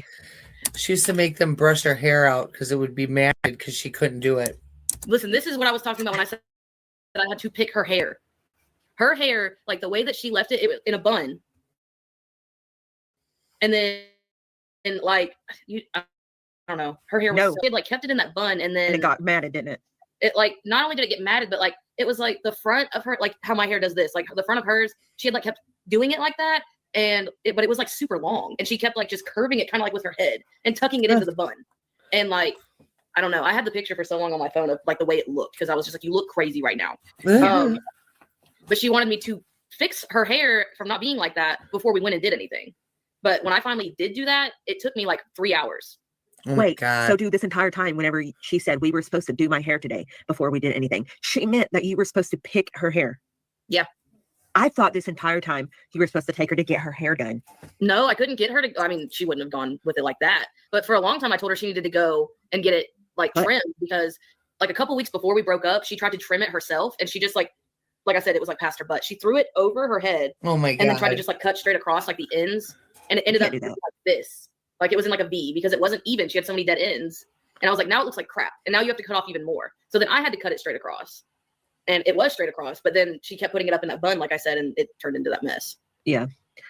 No, I get it because she would do that and leave it like that. And then it would get matted and I would have to sit there for hours and pick out that rat's nest. And it would be so greasy and it would take so long and it would hurt her. She Like didn't she'd want cry her and stuff 'cause hair. it would be so painful. And it's like, please get your hair cut then. It'll be easier to manage. But she would not do it. She absolutely refused. Yeah, exactly. I She know. does. And like when I picked her hair, I used like an actual, like I went to Sally's and got stuff. I got like a pick and I used like baby oil. I used conditioner. I used so much stuff. Yeah, it's like you were really trying. And it's like she wasn't trying to keep it from happening. Yeah, but well, we had to try to take care of it. I only did it the one time. She had never done that before. I'd had to do it more than once. Yeah. So, geez. But it's like at least you were willing to still try to do it, and you were broke up with her. Yes. That was not your place. None of it was like all Dang, of these man. things that she still made me do for so long. None of that really was my responsibility.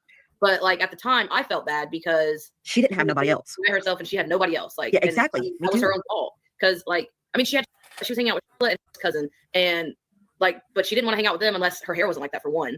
And then like she didn't want to talk to them about that kind of stuff. She just wanted to be like chameleon to them. You know, like she just like formed to hanging out with them. Right. Yeah, she didn't want them to see that side of her. Yeah. Because it was embarrassing. Yeah, it was. Right. But it's like it was totally fine for us to see that. And for us to have to deal with it, you know? Literally. Why don't you want to leave yet? I'm about to. I'll text you when I leave. Why don't you care that I want to spend the day outside of the house? I do. You don't, LOL. You would have left already. I do. Please don't. Then can you just leave now? I've been ready and waiting like a complete loser. I am soon. That's what you have been saying for 2 hours now. I am, though. What is taking so long? I felt like she would be whining the entire time. I'm so surprised she wasn't calling you back to back, dude. She was. That's why she was saying she was sorry for all the texts and calls because she was calling me. If I wasn't responding to her on this, like very quickly, she was trying to call me and everything. And like, there's some of the times you can see where it took me a while to call her back. It's because Dana took my phone and like would either turn it off or just put it somewhere else because we were getting very annoyed. Right. I mean, I don't blame you guys either. Right. Like, this is your ex. She shouldn't be calling and texting. Where are you? Where are you? Literally. Yeah, they were It's like, you broken don't have up. control over me anymore, man. No, she rarely does. I am Now though. she's with a death feeder. What's So all taking she so does long? is eat. Nothing. Then there you go. If you aren't doing anything and you know what I'm going through, you tell Dana you have to go. I just wish I understood everything better. I'm sorry. Can you explain it to me? Explain why I'm here waiting for you when we should already be hanging out. I don't have an explanation. Do you just not want to be near me? That's not it. You want to be around her. Sorry. Well, yeah, it's her We have plans girlfriend. though, Destiny. I am coming. You're completely putting me last. Oh my God. You have no idea how many times she would say that to me. You're completely putting me last. You're always putting me last. Oh my gosh. Not trying to. We aren't going to have time for me to do anything. Need to be at the movies at 10. I want to go to Target. I want to eat. It will take us an hour to get there. Like, what are you doing to me? You're torturing me. I would never do this to you. I'm going to be there Yes, you soon. would. You haven't even left yet, Destiny. I'm really sorry. I am about to. How can you be really sorry if you aren't doing anything about it? You only say sorry if you're going to change what is hurting someone. You've become cold. I always thought the world of you. I never met someone like you. Kind, gentle, patient, understanding, warmest heart I've ever met. But now, look at you. I don't understand what has happened. Amberlynn, I'm not being cold. Please stop making me feel like a shit person. This is cold. It really is. We had plans that you aren't caring about. I am. If you cared, we would be in Lexington right now. Okay. We probably won't get to Lexington until 7 p.m. How am I supposed to eat peacefully and then wander around Target in such a short amount of time? That's not true. I wanted to spend all day with you. That was the plan. Yeah, but you're I'm about to broken leave. up. You've been saying that for hours. I really am. Please call me. No. No. Why not? When I leave, I will. You just said you were leaving. You always told me you'd be here for me no matter what. You're proving otherwise lately. Stop, please. I just want to get out of the house and have a good time, and it's like pulling your teeth out. Have you left yet? Are you getting my text? And she would bribe them by saying, oh, well, I'll pay for you. I'll give you gas money. And then she would use that against them later. I feel really sick, and I am having an anxiety attack. I really need someone. Yeah, I was waiting for your call, but didn't get one. Calling. No, you really didn't put up with much. Like, you did put up with some stuff, but you also were really quick to put your foot down. And she let you do it because she also had this adoration for you that I don't think she's had for anybody else. I don't know what it was. Yeah, like, that's I mean, true. when me and her first got together, she tried to be that way towards me, you know, just like, you know how she is. And I was like, that don't fly with me. It doesn't. Like, I don't care who you are to me. You're not going to treat me like that. Right. Like, because the girl I was with before her treated me like that. And I was like, that is not happening ever again. And like, she never even acted like that until after we moved in together. Like, we weren't even moved in together a month. And we got into that huge argument where I accidentally called her Pookie. And she walked home from Walmart. That was not a month living together.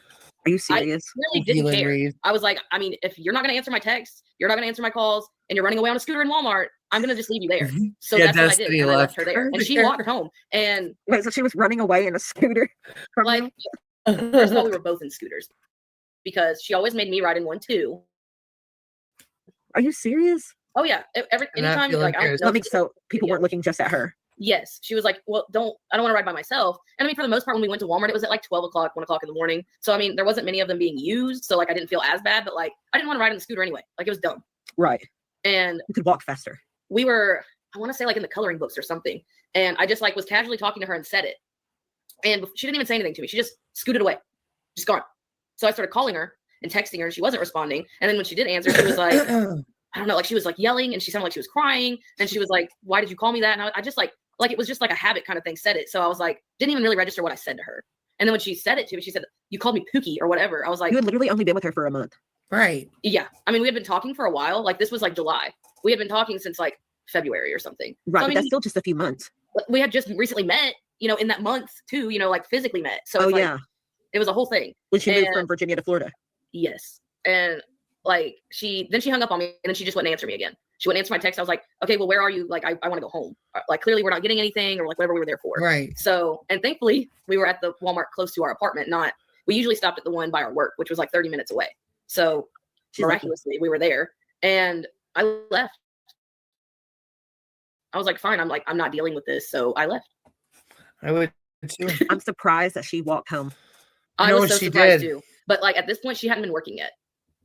So like, I don't know. She was just chilling at the house for the most part. So she had to have built up some stamina just sitting around.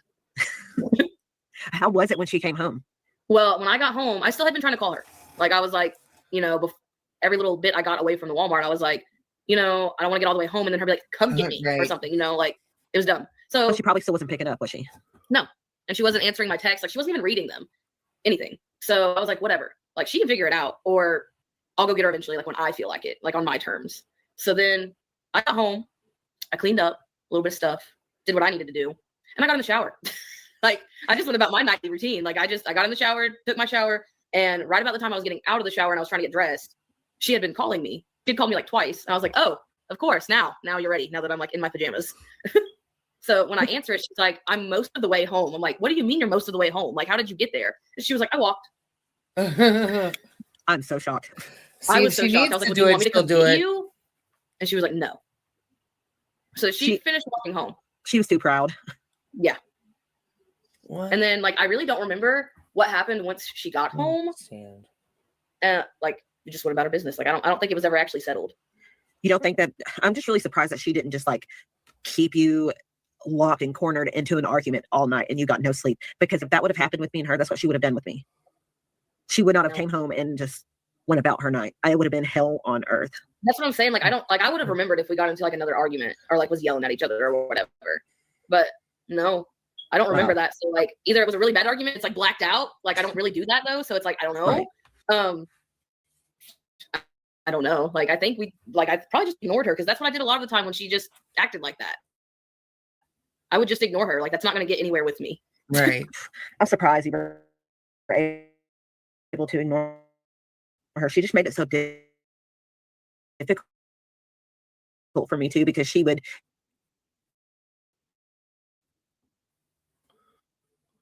to them about it. And they got in a big fight about it. And she's got bed bugs again because you can tell by all the marks on her arms going up her arms, but she won't admit that either. Them. Yeah, she didn't want them to think badly of her. No, like she always thought that if she wasn't in the room with us, that's what we were doing, was all talking crap about her. Paranoia. Like our entire world revolved around talking crap about her. And that just wasn't the case. Did it happen? Yeah. But it did not happen all the time. Yeah, because I mean, it's nice to take a break from thinking about you, talking about you, dealing with you. Yes. Like, I don't understand. And it's like, I'm actually able to vent to people who get it because they're here witnessing it all. Yeah. It's not like she's quiet about anything, so it's not like they didn't already know. Just because you weren't in the room with them doesn't mean they didn't know what was going on. Oh, yeah, they could hear everything. Oh, yeah. Because we all know Amber wasn't quiet either when she was mad. Yeah, no. Did not care. No, she didn't. Whew, we are way off topic. Are you ready to keep going on these screenshots? Okay, so these are on that hate group about me. Dana is doing exactly what breaks my heart every single day regarding being on YouTube.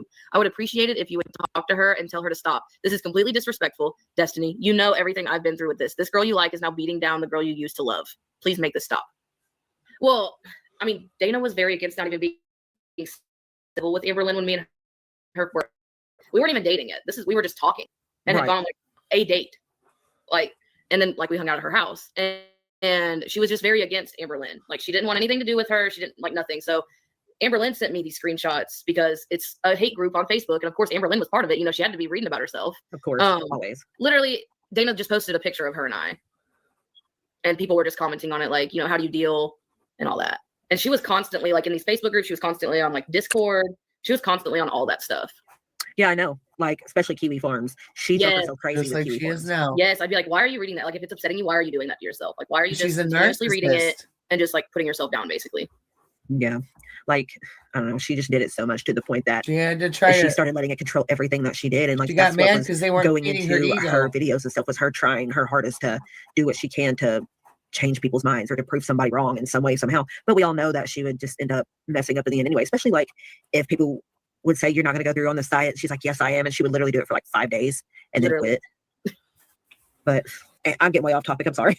No, you're okay. The diet thing, that's crazy. Because like when me and her still lived here, like before we moved to Kentucky, like there was a point where she was trying all these different diets and going on Weight Watchers and all that. And I was like, first of all, Weight Watchers is some kind of subscription. You have to pay for it. I was like, I'm tired of paying for it. And then you don't do it. Or like they give you those cheat points to use, like if you're out to eat or whatever, and she'd use all of them like the first day. And I'm like, why are we doing this? Like, it's just pointless. And then she'd be like, well, I want to do this kind of diet. And we'd go to the grocery store and spend all this money on groceries and then go out to eat. Yeah, and that food would rot. Literally, I was like, you need to, like, we didn't make very good money. I don't know how we really survived at that apartment. Like, I don't know. Like, she managed the money. I don't know how she managed the money, but she did. And I was like, you need to pick groceries or going out to eat. Like, it doesn't matter to do one, but we can't do both. Not with the amount of money we were making. I was like, it's just not going to work out that way. And then it would just be like, well, I really need to go on a diet. And I'm like, I'm not against you going on a diet. Do what you need to do, but you can't decide to go on this diet and then us leave Walmart and go to like Denny's. We were regulars at Denny's for so long. Right. Really? We ate there like every night for so long. It was ridiculous. I can kind of see that though, because that became Cheesecake Factory whenever we moved to Lexington. And that's so expensive to keep on doing. It really, really was. That's god awful. I mean, we had like, we'd walk in and they'd be like chit-chatting us up and we had our spot like that they kept for us. Like it was an every night thing. Shameless now. Yeah, what was the whole Shameless now thing? Because we had started watching Shameless together like right before Christmas. No, we started watching it Black Friday because we went to Lexington to Black Friday shop and we went to Denny's because we hadn't been to Denny's in a while and that was our thing, whatever. And the waitress was telling us about Shameless. She couldn't remember the name of the show being Shameless, but she was just telling us all the kooky things that happened in it. So we were like just really into watching it. And that was basically when she would say that, it was because she was upstairs or downstairs watching TV and I was either opposite of her and she'd want to watch it. So, okay, this is the juicy stuff that I had no idea about, dude. I had no idea. Oh my gosh. Yes. I don't remember how she met these people for one. And I don't know if that, like, I know that that's their names, but like, I mean, I don't know.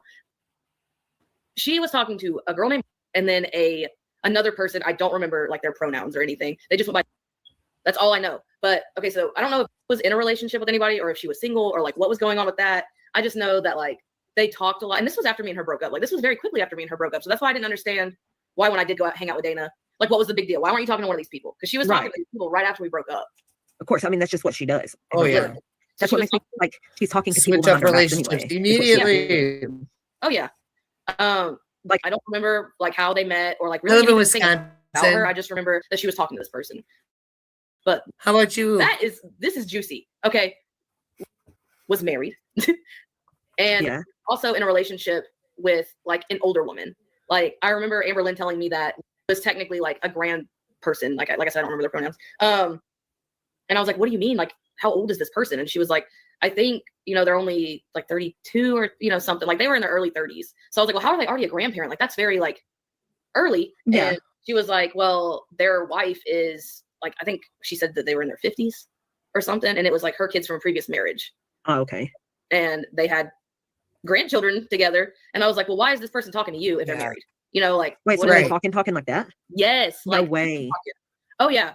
And like, I want to say he lived in like Arkansas or Texas or something. I don't know where he lived, but I remember her saying something about like wanted to leave their wife, wanted to be away from it. But like didn't at the same time. Like it was like they were too chicken to go through with it. Like there was too much invested. That's Probably when she was with Valentine, who was married. And I was like, if I were you, I wouldn't get in that mess because that just sounds like a big mess.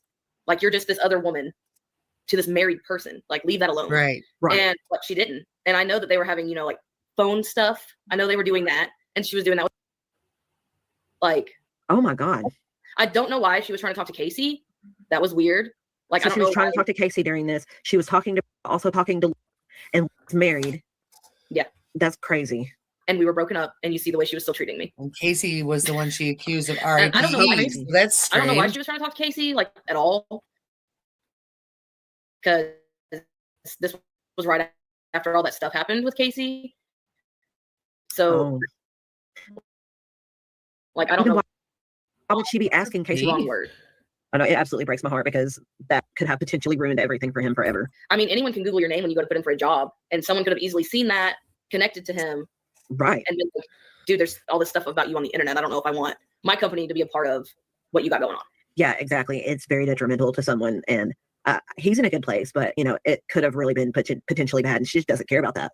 No, she wanted the attention for the video. Oh, for sure. Yeah, because she was the victim in the video. I just feel like it was so. Oh yeah, she loves being the victim. Literally manipulative and I don't know, just very disgusting. And it makes me sick to my stomach that I even was a part of this. Like I was even with this person who was capable of being like that. Right. Like I never watched like from the time we got together or like even when we were talking, like before we have physically met, I never watched her videos. Like when me and her first started talking, she didn't even tell me she had a YouTube channel. Like I don't remember how I stumbled upon it. I want to say she had posted something on Instagram and I was like, she posts YouTube videos. And I mean, she wasn't very big yet, but when I saw them, I said something about it to her and she was like, oh my gosh, don't watch my videos. I was like, why? And I mean, it was like those early on videos where they weren't very interesting anyway. So it was like, I didn't really want to watch it. Right. But it was like, okay, like if you don't want me to watch them, I'm not going to watch them. And then like when we got together and she was like posting more and more, I still never watched them just because like I was living it. So like, why did I need to watch what you did? I know what you did today. Right. I never watched them. And then I never knew when she was filming. I never knew like what she was filming. I didn't know what she was going to edit out. Like I knew nothing. Right. And me either. I get it. Like because she was doing that, I didn't know what was being posted because I also wasn't watching it. So it was like a lot of the videos she posted of me where it's like very controversial for me. I didn't know she was going to leave that stuff in there or, like I just didn't know. Right. That it was even going to be like posted on the internet. Like there was no forewarning that like, hey, I'm recording you. It's going to go live basically. Right. And that was just a big invasion of your privacy anyway. Let's see. Me and are bad. Ugh. Casey won't talk to me anymore. What? Well, why do you think, Amberlynn? I just have no one. Yes, you do. Who? Me and Dana. Thank you. Welcome. Welcome. I'm crying because I feel so shitty. Don't. And maybe you should. WTF. And you're just like, WTF. You really probably didn't, did you? Huh? You probably didn't truly give too much of a crap, did you? No, like, I'm like, why are you telling me your business? Like, because I don't wanted know. You to care, Destiny. Clearly. No one wants me. I'm so tired of getting hurt. You'll find someone. And so then like, these were screenshots with me and you. Oh, yeah. Honestly, Because I wasn't being very honest to you either. Like, I wasn't that excited to meet her. I was just like, it was fun to have somebody to talk to, but she was really trying to push things so quick. Yeah, she does. Like when me and her first started talking, like she immediately wanted to be like on FaceTime and like just phone calls all the time. Controlling. And I mean, when we first started talking, I was still in a relationship, so I was like, I can't be doing all that. Like, I don't want to do all that. I didn't really know her. Like, we weren't talking like that yet. Right. And like it slowly became that on my part. That was my bad, but and then it was like right, but she was probably still inserting herself a lot. Oh yeah. Wasn't she? Oh yeah. And then once I broke up with the girl I was with, it was like we constantly had to be on like FaceTime or whatever. Like I didn't even have an iPhone when me and her got together. It was one of the Samsung phones, and she was like, "You really need to get an iPhone." I was like, "Well, I can't just go get an iPhone or whatever." So to get her to shut up about it, I switched phones with my stepbrother. He had like an iPhone 5. Me and him switched phones so that way I didn't have to hear about it anymore. Because at that point, me and her had been FaceTiming on my iPod. Imagine that. It said 17 mil. But it had to be FaceTime. Couldn't just call on the phone. Yeah. That's dumb. It was dumb. Oh my God. But like literally, she would want to do that with me, and I just wasn't about that. So I would just be like, "Oh, I'm tired. I want to go to bed," and then I would still actually just sit up and like watch TV for a little bit longer. Like I wasn't in the mood to talk to her. I wasn't feeling that way. We weren't dating, but she felt like because we were talking that she needed to talk to me all the freaking time when I wasn't working. Yeah. And I just wasn't about that. Oh yeah. Oh, she is. I was gonna say, did you zoom in on them? Oh yeah. Very fancy. What you're supposed to say that, but whatever. I gotta. Yeah. Did I she? don't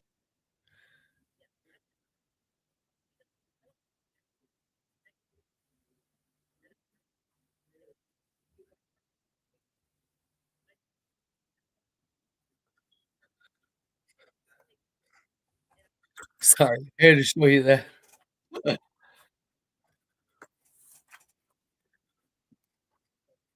Yeah.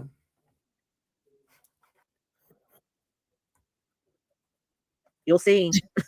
You were trying to tell me. Oh yeah. I think that's the part that she was talking about. Like, don't talk bad about me. She probably absolutely hated that you said that she has her own demons to battle and they cause issues. She probably hated that. These are her Oh, two yeah. exes. I'm sorry. I don't know if I said that to you guys or not. Who is that? Oh my God. I can like barely read it. All right, I'll read it. She said, "Be honest, okay? And don't try to spare my feelings, LOL." And I said, "Okay." She said, "Do you have any sort of feelings for me yet?" Oh my God. I was like, "I enjoy talking to you a lot, but if you mean like falling in love, then no, not yet. That would come after dates and spending time together, not just phone convos or texts." She's like, "No, I don't mean falling in love." Yes, she did. But okay, I was just wondering. And I'm like, "If you mean, do I like you? Then yes, I do. I don't want you to talk to anybody else." I'm like, "What are you trying to say so you can move on to somebody already? Like, we're just hanging out. We literally just started talking." I think this had to have been like within It the was first. before y'all physically met. Yeah, it was before we physically met because that's what I just said, not just phone combos or texts. Yeah. That's crazy. Yeah, I was like, "If you mean, do I like you? Then yes, I don't want you to see anybody else." So she's like, "Yes, that's exactly what I wanted to hear." Oh God. Why did she ask you why so awkward? I don't know where I was. Like it was 9:30 at night. Why did she video call me for 1 minute and then an hour later say, "Hey," and then I missed one? And then where are you? I don't know. Like I don't know what day of the week that was, but I feel like I would have been at like work or maybe we were like in the car and I probably answered it and was like, you know, not really trying to talk to her because I was probably with Dana. Yeah, probably. Yeah. All right, so what about this one? I did still live there. You did? Okay. Me and Dana we went to go to my cousin's wedding in Tennessee. And that was also the weekend that was the first weekend we got stuck with. Like there was stuff went down and we had to take her with us. Right. And I don't know about the shrimp thing. I know it's expensive or whatever. I don't know like what that is, but I think really what she was trying to do was like be nosy and see like if anyone was talking about her while I was visiting family in Tennessee. I literally think that's what it was. Like nobody had any questions about her. Nobody asked about her. Like, I mean, it wasn't like too many family members from Florida anyway. Like it was me and my mom and then Dana and then my brother and his girlfriend. And then it was just my grandma and my sister that came up from Florida and Okay, you know what, guys? It's getting kind of late. And so I'm going to continue this live stream tomorrow because there's so much more that I want to go over. Some of this stuff seems petty, but it gets better. Let me tell you what. This bitch is juicy. She's got so many lies. And if you're watching Low Cow Bus, look for the receipts instead of listening to this lying bitch. Have a good night, everyone. Good night, Edna. I love you. And to everyone else, good night, Natalie Grace. Good night, Burger Sleuth. Good night, everybody. I love you. I love you so much. Good night, my friends. Good night. I love you so much.